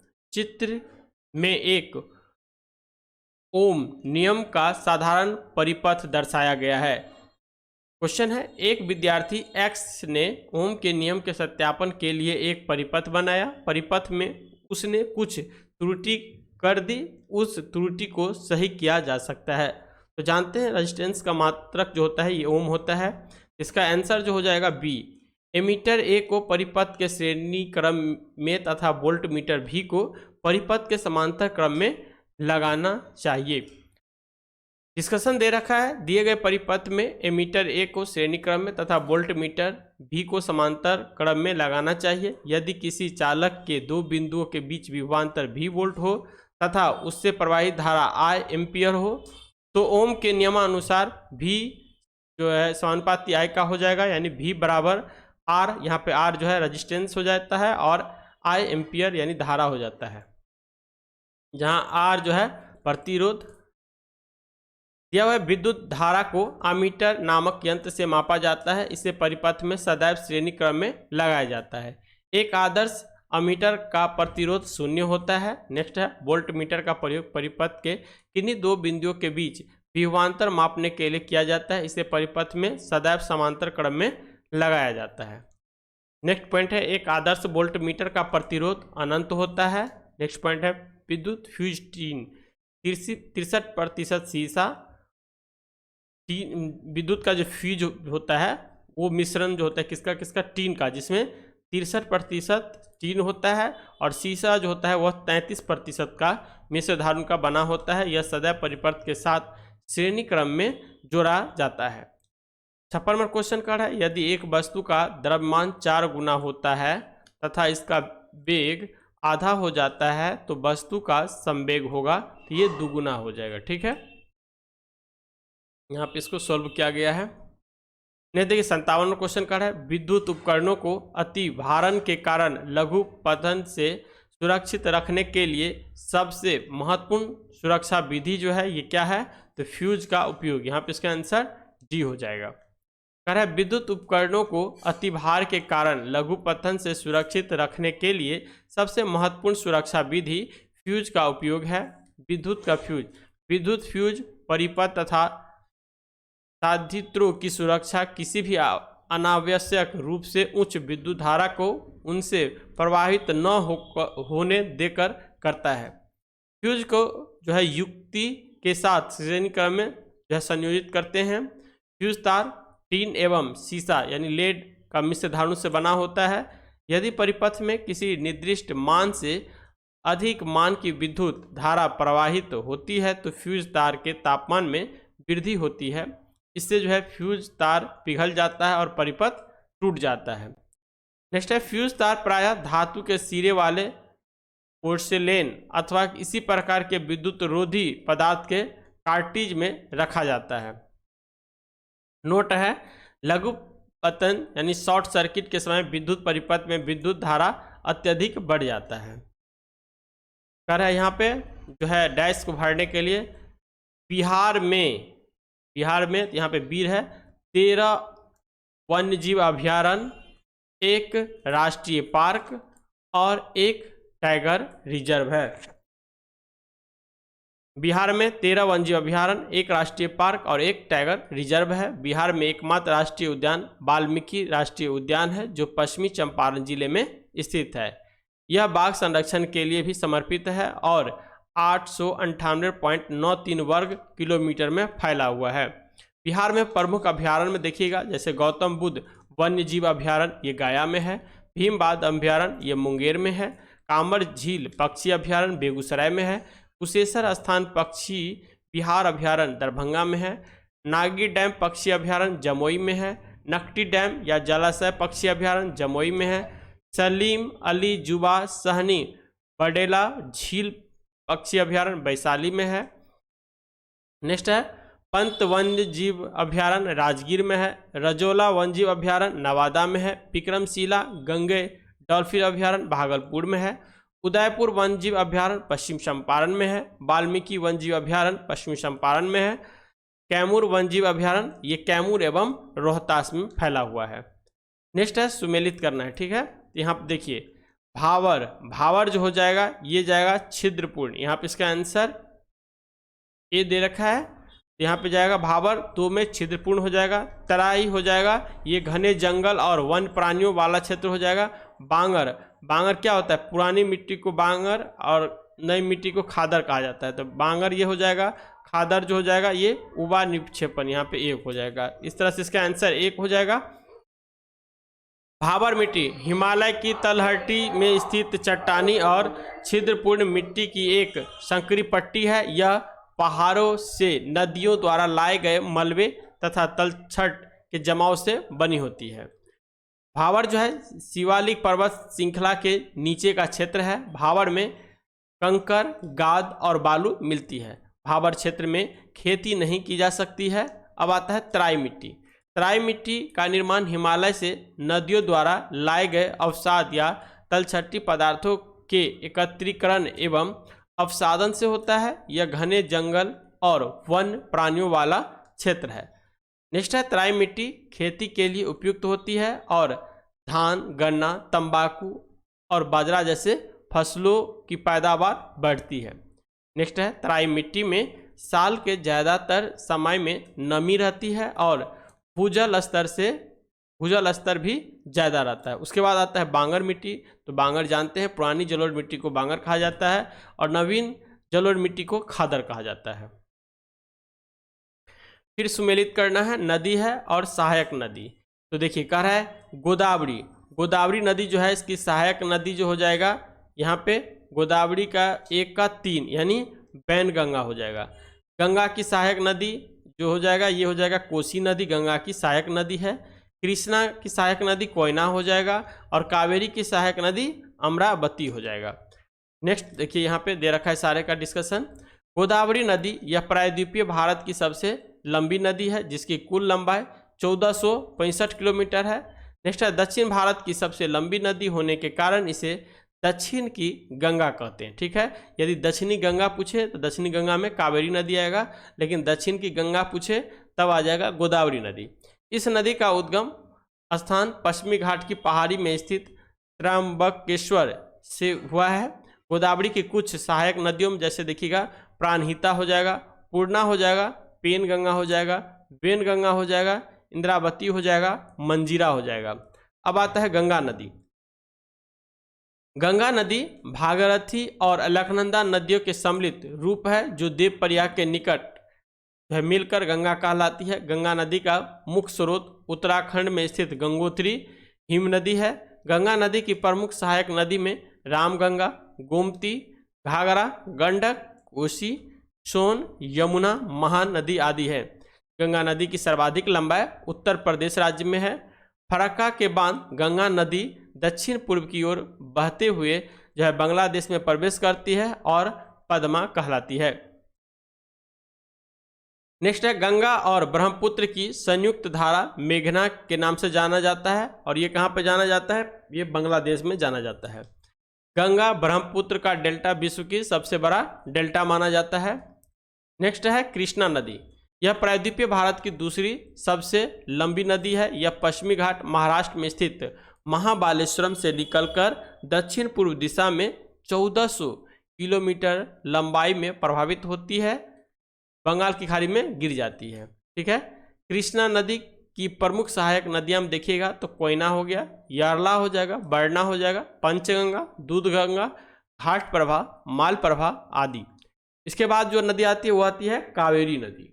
कावेरी नदी यह जो है कर्नाटक के कोडांगू जिले में मैसूर पठार के दक्षिण भाग में जो है ब्रह्मगिरी पहाड़ियों से निकलती है।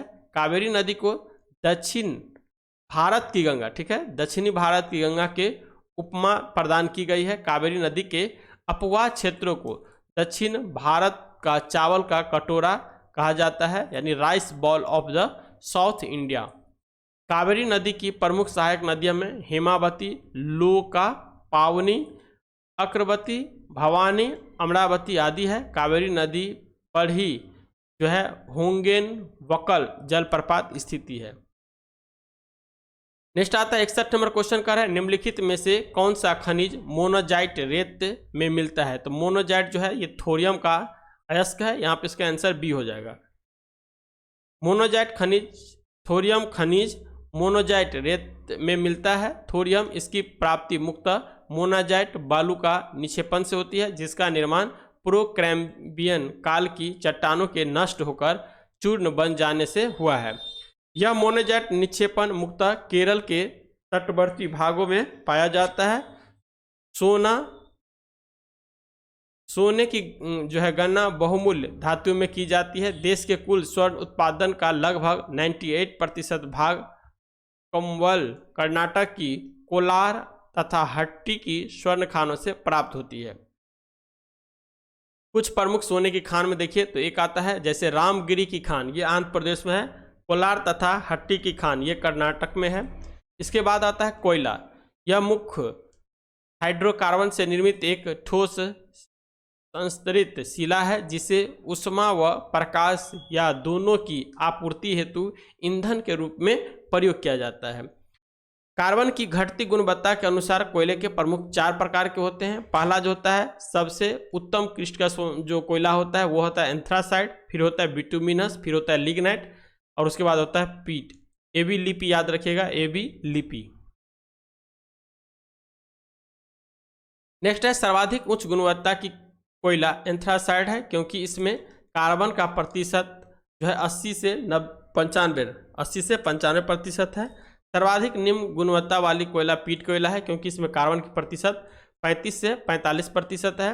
भारत में आधुनिक विधि से कोयला निकालने का प्रथम प्रयास पश्चिम बंगाल में रानीगंज कोयला क्षेत्र में किया गया था। नेक्स्ट है प्रायद्वीपीय भारत की नदी घाटियाँ कोयले के प्रमुख प्राप्ति स्थल है, जैसे दामोदर नदी घाटी, सोन महानदी ब्रह्मपुत्रा नदी घाटी और वर्धा गोदावरी इंद्रावती नदी घाटी।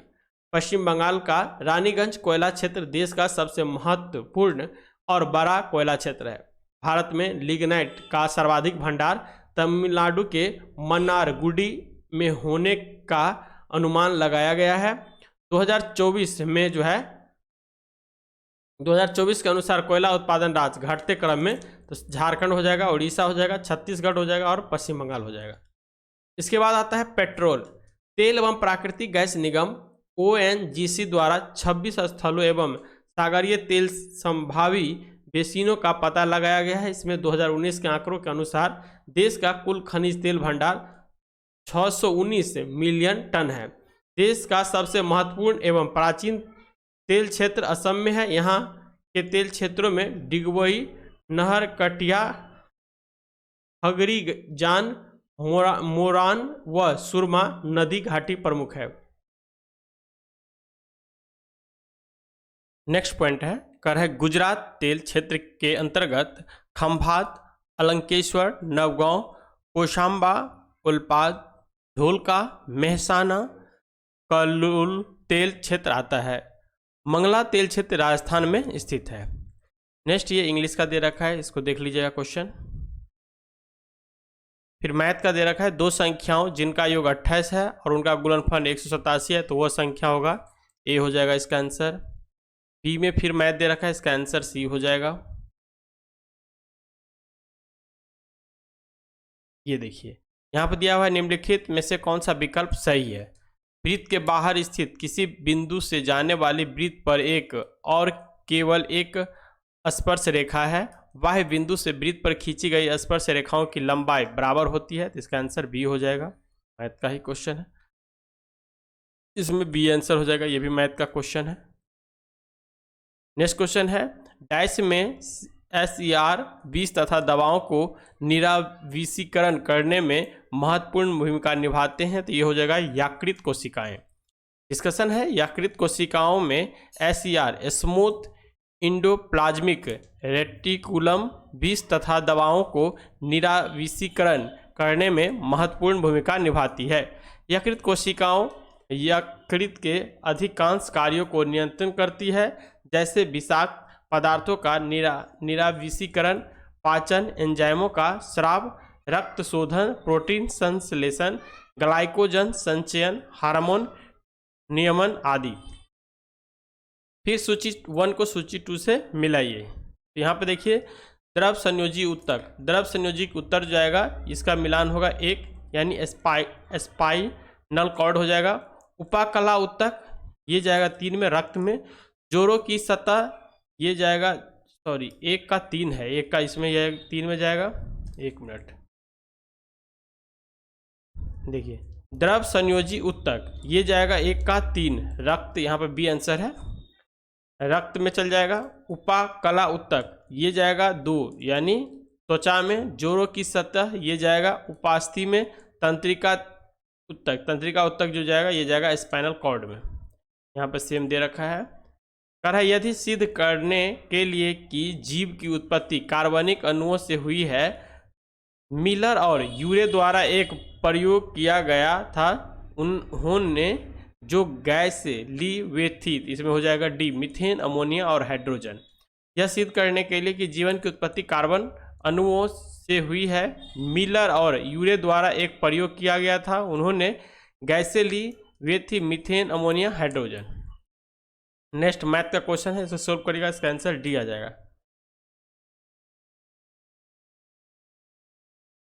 फिर देखिए साइंस का है, प्रतिरोध R के किसी तार के टुकड़े को 6 बराबर भागों में काटा जाता है। इन टुकड़ों को फिर पार्श्व क्रम या समांतर क्रम में संयोजित कर देते हैं। यदि इस संयोजन का तुल्य प्रतिरोध R है तो R/R अनुपात का मान होगा, इसका मान हो जाएगा 36। नेक्स्ट क्वेश्चन है, निम्नलिखित में से किस माध्यम में ध्वनि सबसे तेज गति से चलती है? तो ठोस में हो जाएगा, तो ठोस में स्टील। यहाँ पे इसका आंसर डी हो जाएगा। ध्वनि ऊर्जा का एक रूप है जो तरंग के रूप में संचय होती है। यह ऊर्जा हमारे कानों में श्रवण का संवेदन उत्पन्न करती है। ध्वनि तरंगे यांत्रिक अनुदैर्ध्य तरंगे होती है। इसके संचरण के लिए माध्यम की आवश्यकता होती है। नेक्स्ट है, यह सभी माध्यमों ठोस, द्रव एवं गैस में संचय करती है, लेकिन निर्वात में संचरण नहीं कर पाती है क्योंकि माध्यम अनुपस्थित होता है। ध्वनि तरंगे का आवृत्ति परिसर, अवसरण तरंगे 20 हर्ट्ज से नीचे की आवृत्ति वाले तरंग अवसर तरंगे होते हैं। इन्हें मनुष्य नहीं सुन सकते हैं।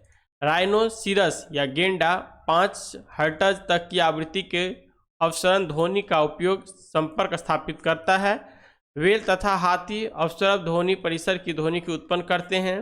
नेक्स्ट है, भूकंप मुख प्रघाती तरंगों से पहले निम्न आवृत्ति की अवसरण ध्वनि उत्पन्न करती है। उसके बाद आता है श्रव्य तरंगे जो 20,000 हर्ट्ज से लेकर के 20 हर्ट्ज से लेकर के 20,000 हर्ट्ज के बीच आवृत्ति वाले तरंगे को हम श्रव्य तरंगे कहते हैं। इन तरंगों को मनुष्य आसानी से सुन सकते हैं या मनुष्य सुनते हैं। उसके बाद आता है प्राश्रव्य तरंगे। 20,000 हर्ट्ज से अधिक आवृत्ति वाले तरंगे को प्राश्रव्य तरंगे कहते हैं। इसे मनुष्य के कानों द्वारा नहीं सुना जा सकता है, परंतु कुछ जानवरों जैसे कुत्ता, बिल्ली, चमगादड़ इत्यादि इन्हें सुन सकते हैं। नेक्स्ट है प्राश्रव्य तरंगों का अनुप्रयोग।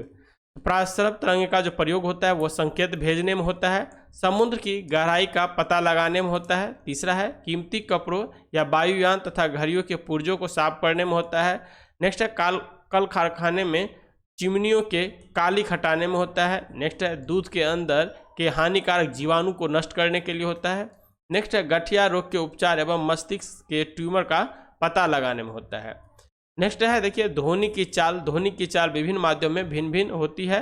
0 डिग्री सेल्सियस पर ध्वनि की चाल यहाँ पे कार्बन डाइऑक्साइड में 260 मीटर प्रति सेकंड, वायु में 332 मीटर प्रति सेकंड, भाप में हो जाएगा 405 मीटर प्रति सेकंड, अल्कोहल में 1213 मीटर प्रति सेकंड, हाइड्रोजन में 1269 मीटर प्रति सेकंड, पारा में 1450 मीटर प्रति सेकंड, जल में 1483 मीटर प्रति सेकंड, समुद्री जल में 1533 मीटर प्रति सेकंड, लोहा में हो जाएगा 5130 मीटर प्रति सेकंड, कांच में हो जाएगा 5640 मीटर प्रति सेकंड, एल्युमिनियम में 6420 मीटर प्रति सेकंड। नेक्स्ट जो पॉइंट दिया हुआ है, ध्वनि की चाल पर विभिन्न भौतिक राशियों का प्रभाव। ताप का प्रभाव, किसी माध्यम का ताप बढ़ने पर उसमें ध्वनि की चाल बढ़ जाती है। फिर आता है दाब का प्रभाव, ध्वनि की चाल पर दबाव का कोई प्रभाव नहीं पड़ता है। नेक्स्ट है घनत्व का प्रभाव, घनत्व अधिक होने पर ध्वनि का वेग अधिक होगा। आर्द्रता पर, आर्द्रता बढ़ने पर ध्वनि की चाल बढ़ जाती है। नेक्स्ट क्वेश्चन है कौन सी नदी दक्षिणी गंगा के नाम से जानी जाती है, तो ये हो जाएगा गोदावरी। गोदावरी नदी दक्षिणी गंगा के नाम से जानी जाती है। यह नदी महाराष्ट्र के त्र्यंबकेश्वर की पहाड़ी से निकलती है। नेक्स्ट है यह नदी भारत की दूसरी एवं प्रायद्वीपीय भारत की सबसे लंबी नदी है। नेक्स्ट लाइन है इस नदी की लंबाई 1465 किलोमीटर है। नेक्स्ट है गोदावरी नदी के डेल्टा में जो है कोरिंगा मैंग्रोव वन है जो देश का तीसरा सबसे बड़ा मैंग्रोव वन है। नेक्स्ट है गोदावरी नदी के डेल्टा में कई तरह की मछलियां और क्रस्टेशियस पाए जाते हैं। नेक्स्ट है तुंगभद्रा नदी। तुंगभद्रा नदी में देखिएगा तो यह नदी दक्षिण भारत में बहने वाली एक पवित्र नदी है। यह कर्नाटक एवं आंध्र प्रदेश में बहती हुई आंध्र प्रदेश में कृष्णा नदी में मिल जाती है। नेक्स्ट है रामायण में तुंगभद्रा नदी को पंपा के नाम से जाना जाता है। तुंगभद्रा नदी का जन्म तुंगा एवं भद्रा नदियों के मिलन से हुआ है। नेक्स्ट है सूची 1 या सूची 2 को मिलान करने के लिए इसका देखिए कोयना एक तरफ दिया है वन्यजीव अभयारण्य, दूसरा दिया है कौन से राज्य में है, तो कोयना हो जाएगा महाराष्ट्र में। इतूर नगरम जो हो जाएगा ये जाएगा तेलंगाना में। सरिस्का चल जाएगा राजस्थान में। चंद्रप्रभा ये चल जाएगा उत्तर प्रदेश में। यहाँ पे इस तरह से इसका आंसर लगाइएगा, ए हो जाएगा। ये तो चारों है ही। इसके बाद देखिए केबुल लामजाओ मणिपुर में है। लाओ खोबा वन्यजीव अभयारण्य असम में है। ग्रेट इंडियन बस्टर्ड अभयारण्य महाराष्ट्र में है। सबरीमाला नेशनल पार्क केरल में है। जालदापारा अभयारण्य पश्चिम बंगाल में है। वन विहार नेशनल पार्क मध्य प्रदेश में है।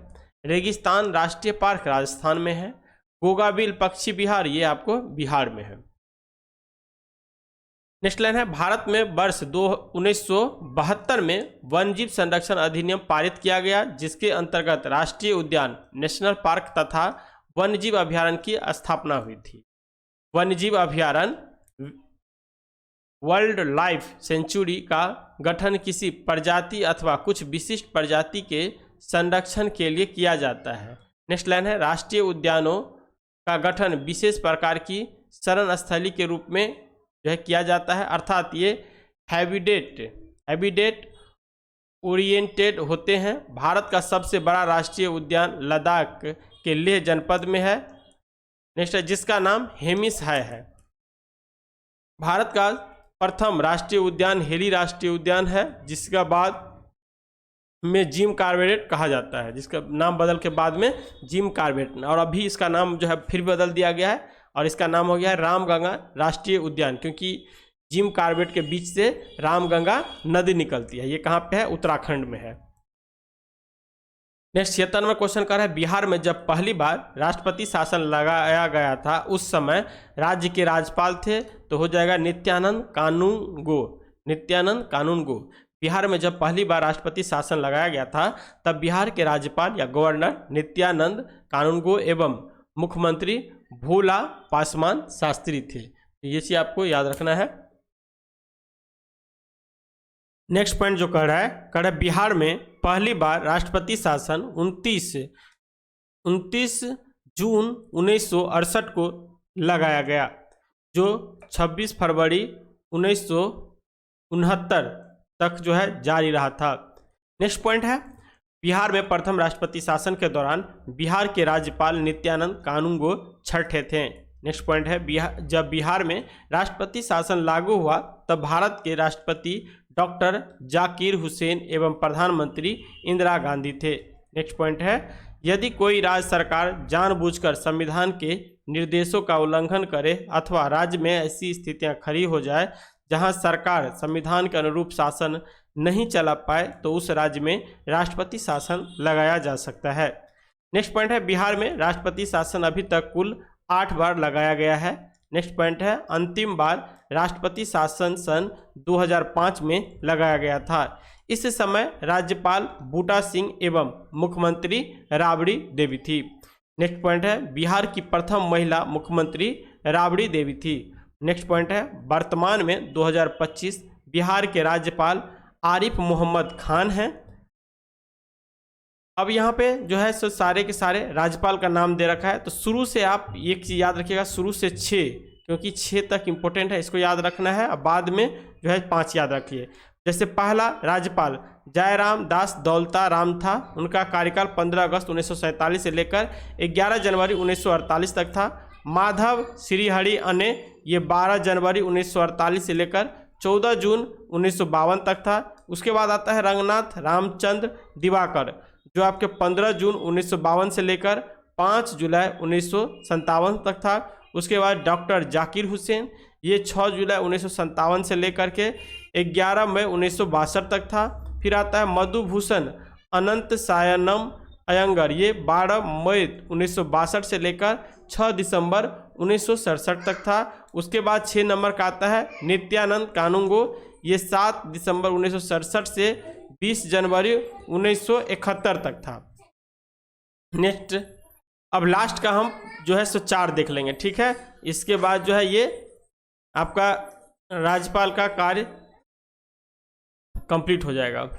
देखिए यहाँ से देख लीजिए, सतपाल मलिक 39वें नंबर के जो थे, ये सतपाल मलिक थे, जो 4 सितंबर 2017 से लेकर 22 अगस्त 2018 तक रहे थे। उसके बाद 40 नंबर के लालजी टंडन 23 अगस्त 2018 से लेकर के 28 जुलाई 2019 तक थे।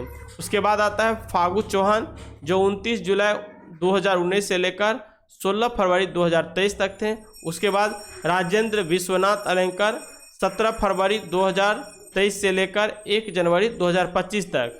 और अभी वर्तमान में जो है वह है आरिफ मोहम्मद खान, जो 2 जनवरी 2025 से लेकर अब तक है। इसके बाद आता है मुख्यमंत्री, तो इसका हम PDF आपको भेज देंगे, तो वहाँ से आप देख सकते हैं, ठीक है। चलिए नेक्स्ट 77 नंबर क्वेश्चन है, बिहार विधानसभा में अनुसूचित जनजाति के लिए कितने सीटें आरक्षित है? तो ये हो जाएगा 2 सीटें यहाँ पे आरक्षित रखी गई है। यह 2 सीटें में एक है मनिहारी, जो कि कटिहार में है, और दूसरा जो है कटोरिया, ये आपके बांका में है। नेक्स्ट है डाइस लॉर्ड से उसी प्रकार संबंध थे जिस प्रकार मध्यकालीन समय में लॉर्ड राजा से संबंध था। तो ये हो जाएगा सामंत, जिसे नाइट भी कहा गया है, यहाँ पे सी हो जाएगा। सामंत या नाइट लॉर्ड से उसी प्रकार संबंधित थे जिस प्रकार मध्यकालीन समय में लॉर्ड राजा से संबंधित थे।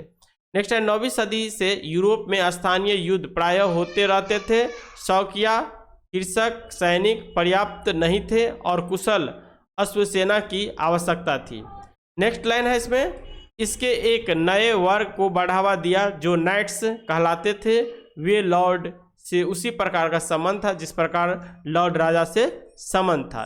नेक्स्ट पॉइंट है, लॉर्ड ने नाइट को भूमि का एक भाग जिसे फिफ कहा गया दिया और उसकी रक्षा करने का जो है वचन दिया।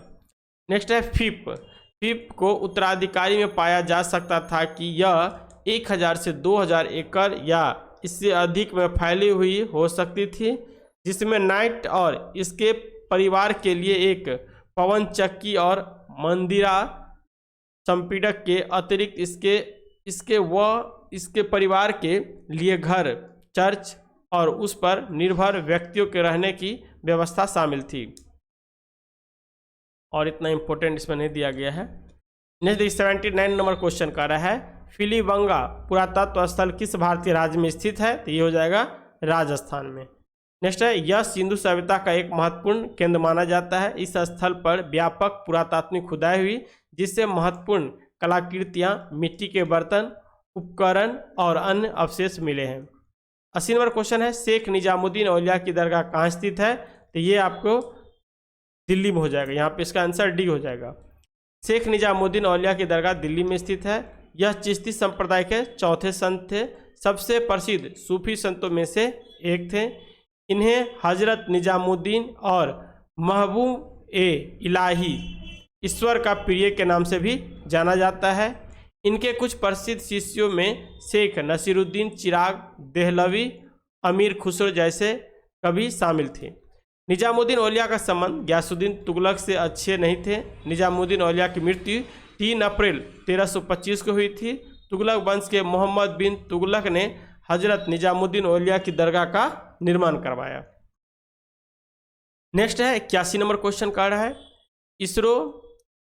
इसरो का मानव अंतरिक्ष उड़ान केंद्र किस शहर में स्थित है? ये हो जाएगा आपका बेंगलुरु में। इस अंतरिक्ष केंद्र का उद्घाटन जो है 30 जनवरी 2019 को इसरो के मुख्यालय परिसर में किया गया था। इसरो की स्थापना 15 अगस्त 1969 ईस्वी को हुई थी। अब इसके कुछ इंपॉर्टेंट फैक्ट दे रखे हैं, इसको भी हम देख लेते हैं। जैसे विक्रम साराभाई अंतरिक्ष केंद्र, ये कहाँ पे है? तिरुवनंतपुरम, जो कि केरल में स्थित है। नेक्स्ट है इसरो के उपग्रह केंद्र, जहाँ से उपग्रह को लॉन्च किया जाता है, ये आपको बेंगलुरु में है, कर्नाटक में। कर्नाटक की राजधानी बेंगलुरु है। नेक्स्ट है अंतरिक्ष उपयोग केंद्र, ये जो है गुजरात के अहमदाबाद में। नेक्स्ट है सार्क केंद्र, ये श्रीहरिकोटा आंध्र प्रदेश में स्थित है। नेक्स्ट है द्रव प्रणोदक प्रणाली केंद्र, ये तिरुवनंतपुरम केरल और बेंगलुरु कर्नाटक में स्थित है। नेक्स्ट है इसरो टेलीमेट्रो निगरानी एवं नियंत्रण नेटवर्क, ये जाएगा बेंगलुरु में, कर्नाटक की राजधानी है। नेक्स्ट है इसरो जड़त्वीय प्रणाली इकाई, ये तिरुवनंतपुरम केरल में है। राष्ट्रीय दूर संवेदी एजेंसी, ये देहरादून तेलंगाना में है। भारतीय सुदूर संवेदन संस्थान, ये आपके देहरादून कर्नाटक उत्तराखंड में स्थित है। नेक्स्ट 82 नंबर क्वेश्चन कर रहा है कि निम्नलिखित में से कौन मिश्रण है? तो यहाँ पे बताना है मिश्रण कौन सा है। यहाँ पे मिश्रण जो हो जाएगा ये हो जाएगा वायु, बी आंसर हो जाएगा। कह रहा है निम्न में से वायु मिश्रण है, दो या दो से अधिक तत्व या यौगिक को किसी के अनुपात में इस प्रकार मिलाया जाए कि संघटकों का रासायनिक गुण परिवर्तित नहीं हो तो उसे मिश्रण कहते हैं। मिश्रण दो प्रकार के होते हैं। एक होता है समांगी मिश्रण, ऐसा मिश्रण जिसमें उसके घटक एक दूसरे में इस प्रकार मिले हुए हों कि पूरा मिश्रण समरूप हो, समांगी मिश्रण कहलाता है। समांगी मिश्रण को विलयन भी कहते हैं। एग्जाम्पल में देखेंगे तो जल में चीनी का विलयन, हवा इत्यादि। नेक्स्ट है सेकंड नंबर विषमांगी मिश्रण, ऐसा मिश्रण जिसमें इसके घटक एक दूसरे में पूरी तरह मिले नहीं रहते हैं, अर्थात जिसे मिश्रण में पदार्थ के गुण एक समान न हो, इसे विषमांगी मिश्रण कहते हैं। एग्जाम्पल के लिए देखेंगे तो जल और तेल का मिश्रण, जल में बालू का घोल, नमक और चीनी का मिश्रण इत्यादि। अब नेक्स्ट है यौगिक, यह दो या दो से अधिक तत्वों के नियत अनुपात में रासायनिक तौर पर संयोजन से बना होता है। जैसे में देखेंगे तो पानी हो गया, कार्बन डाइऑक्साइड हो गया और CH3 इत्यादि हो गया। मिश्रण तथा यौगिक में अंतर, मिश्रण देखिए यहाँ पे दे रखा है, पहला तो दिया हुआ है तत्व या यौगिक केवल मिश्रण बनाने के लिए मिलते हैं किंतु नए यौगिक का निर्माण नहीं करते हैं। मिश्रण का संगठन परिवर्तनीय होता है। नेक्स्ट है मिश्रण उसमें उपस्थित घटक के गुणधर्मों को दर्शाता है। नेक्स्ट है घटकों को भौतिक विधियां द्वारा सुगमता से पृथक किया जा सकता है। अब आता है यौगिक, तत्व क्रिया करके नए यौगिक का निर्माण करते हैं। नए पदार्थ का संगठन सदैव अस्थायी होता है। नेक्स्ट है नए पदार्थ के गुण धर्म पूरी तरह से भिन्न होती हैं। घटकों को केवल रासायनिक या वैद्युत रासायनिक प्रतिक्रियाओं द्वारा ही पृथक किया जा सकता है। बताया निम्नलिखित में से कौन सा धातु की अभिक्रियाशीलता के घटते क्रम का सही निरूपण है? यहाँ पे इसका आंसर हो जाएगा ए। ठीक है, पहला जो है इसमें पोटासियम है, फिर हो जाएगा एल्यूमिनियम हो जाएगा, फिर हो जाएगा जिंक हो जाएगा, फिर हो जाएगा कॉपर। धातुओं की अभिक्रियाशील के घटते क्रम सही रूप में देखिएगा तो सक्रियता श्रेणी वह सूची जिसके धातु की क्रियाशीलता को अवरोही क्रम में व्यवस्थित किया जाता है। यहाँ पर दे रखा है potassium, sodium, calcium, magnesium, aluminium, zinc और आयरन। इसके बाद आता है lead, hydrogen, copper, mercury, silver. फिर यहाँ पे मैथ का क्वेश्चन दे रखा है, ये समीकरण सोल्व करिएगा तो यहाँ पे इसका आंसर बी आएगा। फिर 85 नंबर मैथ का क्वेश्चन है, इसका समीकरण सोल्व करिएगा या मैथ सोल्व करिएगा तो इसका बी आंसर आ जाएगा। फिर यहाँ पे 86 नंबर भी मैथ का क्वेश्चन है, इसको सोल्व करिएगा तो इसका आंसर बी होगा। फिर दे रखा है टेनिस कोर्ट में 20 जून 1789 को जमा हुए तीसरे स्टेट का नेतृत्व किसने किया था? ये क्या था? मिराबियो और ओवेसियो। यहाँ पे इसका आंसर जो हो जाएगा डी। 18वीं शताब्दी का फ्रांसीसी समाज विशेषाधिकार एवं विशेषाधिकार विहीन वर्गों में बटा हुआ था, जिसे निम्न पिरामिड में समझ सकते हैं। प्रथम स्टेट पादरी, द्वितीय स्टेट कुलीन वर्ग, सामंत बड़े प्रशासनिक अधिकारी, और तृतीय स्टेट में जो आता था इसमें साधारण वर्ग, व्यापारी, साहूकार, उद्योगपति, साहित्यकार, किसान और मजदूर। नेक्स्ट 88 नंबर क्वेश्चन का है हेनरी कॉट के किस आविष्कार से शुद्ध और अच्छा लोहा बनाना संभव हुआ? ये हो जाएगा पुडलिंग प्रक्रिया। हेनरी कोट ने 1784 में कच्चे लोहे को गाढ़ा लोहे में बदलने के लिए पुडलिंग प्रक्रिया का आविष्कार किया। पुडलिंग प्रक्रिया बड़े पैमाने पर गुणवत्ता युक्त लोहे का उत्पादन करने की पहली विधि थी। इस प्रक्रिया में ऑक्सीकरण पदार्थों की उपस्थिति में कोयले से चलने वाली भट्टी में पिघले हुए कच्चे लोहे को हिलाया जाता है। परिचालित हवा ने लोहे से कार्बन हटा दिया, जिसके परिणाम स्वरूप गाढ़ा लोहा तैयार हुआ। नेक्स्ट क्वेश्चन है रविन्द्रनाथ टैगोर ने विभाजन के दिन 16 अक्टूबर 1905 को किस दिवस के रूप में मनाने का आह्वान किया? तो ये हो जाएगा राखी दिवस। यहाँ पे इसका आंसर सी हो जाएगा। बंगाल विभाजन की घोषणा 20 जुलाई 1905 को की गई तथा 16 अक्टूबर 1905 को लागू हुआ था। इस विभाजन का पहला सामूहिक विरोध प्रदर्शन का आयोजन 7 अगस्त 1905 को कलकत्ता के टाउन हॉल में किया गया। इस दिन को शोक दिवस एवं उपवास दिवस भी घोषित किया गया था। 1905 के समय में जो बंगाल का गवर्नर रहता है उसका नाम रहता है लॉर्ड कर्जन। नेक्स्ट है 90 नंबर क्वेश्चन, किस वर्ष में बिहार को राज्य का दर्जा मिला और पटना राजधानी बनी? ये हो जाएगा 1936 में। बिहार को राज्य का दर्जा 1936 में मिला और पटना को राजधानी बनाया। नेक्स्ट पॉइंट है श्री सच्चिदानंद और महेश नारायण द्वारा पृथक बिहार के समर्थन में 1894 में पटना से बिहार टाइम्स और बिहारी समाचार पत्र निकालना प्रारंभ किया गया। नेक्स्ट पॉइंट है दिल्ली दरबार में 22 दिसंबर 1911 को आयोजित शाही दरबार में बिहार और उड़ीसा के क्षेत्रों को मिलाकर बंगाल से पृथक कर नए प्रांत के गठन का अनुमति ब्रिटिश सम्राट द्वारा की गई। नेक्स्ट है इस घोषणा के अनुसार 22 मार्च 1912 को नए प्रांत बिहार का गठन हुआ, जिसमें उड़ीसा भी शामिल था। वर्ष 1936 में उड़ीसा को पृथक कर शेष क्षेत्र को मिलाकर बिहार राज्य का गठन किया गया। नेक्स्ट पॉइंट है 1 अप्रैल 1936 को सर जेम्स शिफ्टन को बिहार का पहला राज्यपाल नियुक्त किया गया। 91 नंबर क्वेश्चन का है जल के अणु में बंध की प्रकृति है, तो यहाँ पे हो जाएगा हाइड्रोजन आबंध। हाइड्रोजन बंधन या हाइड्रोजन बॉन्ड जो होता है यह किसी अणु के हाइड्रोजन परमाणु और किसी वैद्युत ऋणात्मक परमाणु फ्लोरीन, ऑक्सीजन, नाइट्रोजन के मध्य आकर्षण बल के कारण बने बंध को हाइड्रोजन बंध कहते हैं।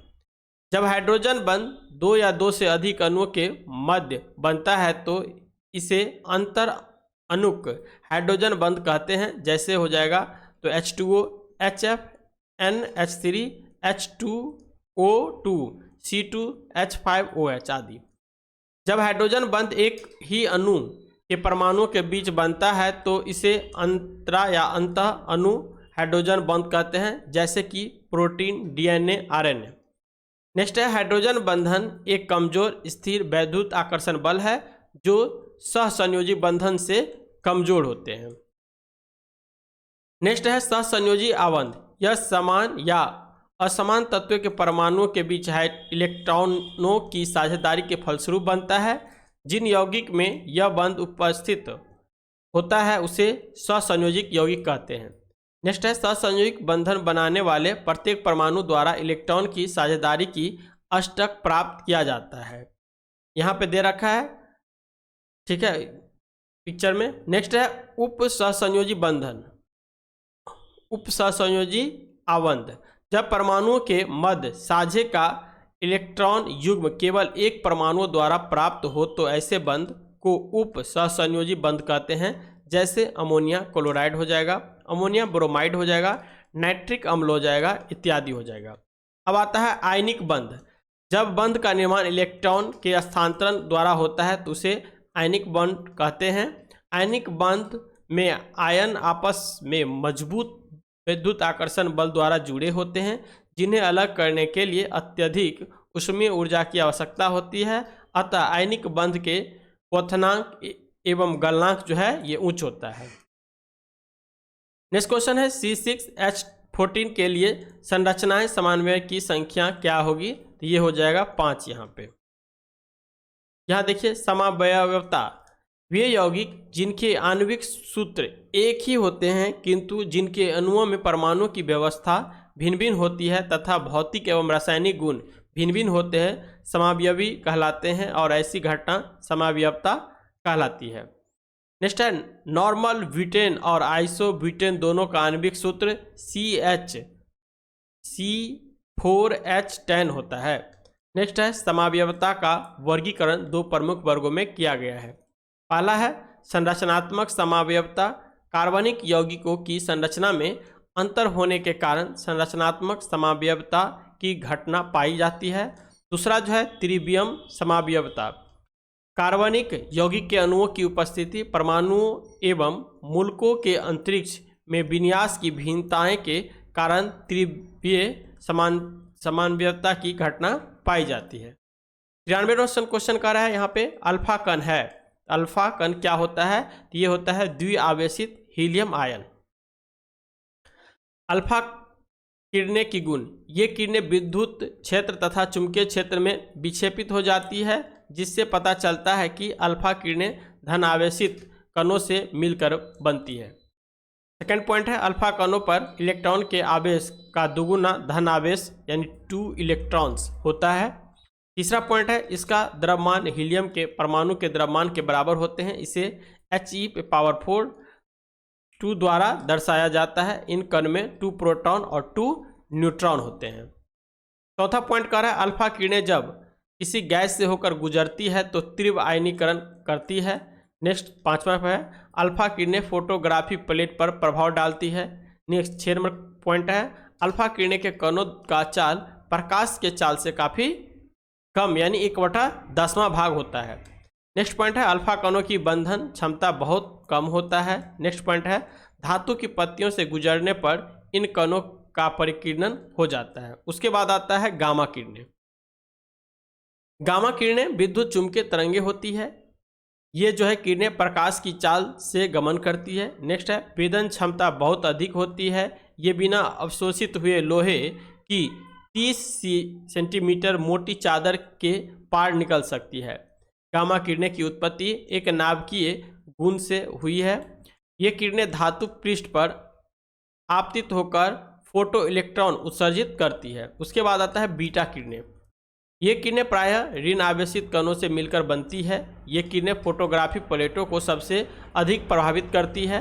बीटा किरणें तीव्र चाल से गति, इलेक्ट्रॉन और कमी पॉजिट्रॉन के प्रवाह है। बीटा किरणें जो है चुंबकीय तथा विद्युत क्षेत्र में विक्षेपित हो जाता है। नेक्स्ट क्वेश्चन है वह फील्ड की तालिका या टेबल में रिकॉर्ड्स को विशिष्ट रूप से पहचानती है, उसे कहा जाता है, इसे प्राइमरी की कहा जाता है। ये कंप्यूटर का क्वेश्चन है। नेक्स्ट क्वेश्चन है कंप्यूटर में इनपुट प्रोसेसिंग व आउटपुट डिवाइस को जोड़ने का कार्य कौन करती है? तो ये मदरबोर्ड का काम होता है। मदरबोर्ड जो होता है वो आपका कंप्यूटर CPU का मूल जो कहा जाए मूल रूप से उसके अंदर जो है दिया हुआ रहता है। सारा जो कनेक्टिविटी होता है ये मदरबोर्ड से ही होता है। नेक्स्ट क्वेश्चन है निम्नलिखित में से कौन सा एक भारत में वनों का प्रशासनिक वर्ग नहीं है? यहाँ के अवर्गीकृत वर्ण हो जाएगा। राष्ट्रीय वन नीति 1952 के अनुसार भारतीय वनों को मुख्यतः 4 वर्गों में जो है वर्गीकृत किया गया है। पहला जो है संरक्षित वन, पारिस्थितिकी तंत्र बनाए रखने हेतु इसे रखा गया है। दूसरा जो है राष्ट्रीय वन, ऐसा वन जिसका उपयोग आर्थिक गतिविधियों में किया जा सके। तीसरा है ग्राम वन या राज्य वन, ग्रामीण क्षेत्रों की जरूरतों की पूर्ति करने वाला वन हो जाएगा। चौथा जो है वृक्ष भूमि, इन्हें जो है वनों के बाहर वृक्ष या टॉप कहा जाता है। 97वां क्वेश्चन कह रहा है भारतीय नौसेना एवं भारतीय वायुसेना में अप्रैल 2024 में शामिल मिसाइल का क्या नाम है? इसका नाम है रैमपेज है। ठीक है। इसके बाद आता है 98 number question the conspiracy to oust me from the presidency नामक पुस्तक के लेखक कौन है? तो ये लिखा गया है गोटबाया राजपक्षे जी के द्वारा। कुछ पुस्तक दे रखा है इंपॉर्टेंट और उसका लेखक का नाम है, जैसे basic structure and republic PS Shridhar Pillai, एक समंदर मेरे अंदर ये डॉक्टर संजीव कुमार जोशी जी के द्वारा। Neeraj Chopra the man who made history, ये नोरिस प्रीतम के द्वारा। Artificial intelligence and national security Amit Sinha एवं विजय शिव राम खड़गे जी के द्वारा। मनोज बाजपेयी कुछ पाने की जिद, ये पीयूष पांडे के द्वारा। 99वां क्वेश्चन कह रहा है फ्रांस के जो सर्वोच्च नागरिक सम्मान से वर्ष 2024 में किसे सम्मानित किया गया? तो ये शशि थरूर जी को सम्मानित किया गया। यहाँ पे इसका आंसर ए हो जाएगा। थरूर केरल के तिरुवनंतपुरम से कांग्रेस के सांसद हैं। फ्रांस के सर्वोच्च नागरिक पुरस्कार Grand Cross of the Legion of Honour 2023 से प्रधानमंत्री नरेंद्र मोदी को सम्मानित किया गया था। प्रधानमंत्री नरेंद्र मोदी को भूटान के सर्वोच्च पुरस्कार ऑर्डर ऑफ हुक ग्यालपो 2024 से सम्मानित किया गया है। 100 नंबर क्वेश्चन का है निम्नलिखित में से कौन सी मिसाइल एंटी टैंक मिसाइल है? ये हो जाएगा नाग। नाग जो है ये एंटी टैंक मिसाइल है। इस मिसाइल को दागो और भूल जाओ या लॉन्च के बाद लॉक हो जाओ भी कहा जाता है। इसका डिजाइन DRDO द्वारा तैयार किया गया है एवं निर्माण भारत डायनेमिक्स लिमिटेड द्वारा किया गया है। इस मिसाइल का विकास 1988 में APJ अब्दुल कलाम के नेतृत्व में शुरू किया गया था। निर्भय मिसाइल एक लंबी दूरी की सब सोनिक क्रूज मिसाइल है। इसे DRDO के द्वारा भी विकसित किया गया है। T-19 तीसरी पीढ़ी का रूसी मुख्य युद्ध टैंक है। इसे भारत के सेना में शामिल किया गया है। नेक्स्ट है S-400 या X-400 एक उन्नत वायु रक्षा प्रणाली है। S-400 सतह से हवा में मार करने वाली प्रणाली है जो बैलिस्टिक और क्रूज मिसाइलों, लड़ाकू विमानों और मानव रहित हवाई वाहनों को रोक सकती है। इसके कई श्रेणी हैं जिसकी मारक क्षमता अलग अलग दूरी तय करती है, जैसे कि देखेंगे तो S-400, S-300 और S-200। तो इस तरह से ये प्रीवियस ईयर का जो 2024 में एग्जाम हुआ था, इसका पहला पेपर का हम लोग 100 क्वेश्चन का संपूर्ण डिस्कशन देखे हैं। वीडियो थोड़ा लेंदी होगा तो वीडियो को ध्यान से देखना है। रिपीट करके यदि आप वीडियो देखते हैं तो ये समझिए यदि एक सेट में 100 क्वेश्चन है, उसमें से मान लीजिए 70 क्वेश्चन GK GS का है, तो 70 से मल्टीपल कर दीजिए आप 10 का, यानी लगभग 700 क्वेश्चन आपको इस वीडियो में जरूर कवर करने को मिलेगा। ठीक है, तो इसीलिए वीडियो को रिपीट में भी आप देख सकते हैं। और जब तक एग्जाम है, यानी बिहार पुलिस का जब एग्जाम आपको आने वाला है, तब तक हम बोलेंगे इसको कम से कम 5 से 6 बार रिपीटेशन में देख लीजिएगा। तो जो इसमें क्वेश्चन आपको पूछेगा, यदि प्रीवियस ईयर से जुड़ी हुई लगभग क्वेश्चन आपका बन जाएगा। तो मिलते हैं नेक्स्ट वीडियो, तब तक के लिए जय हिंद, जय भारत।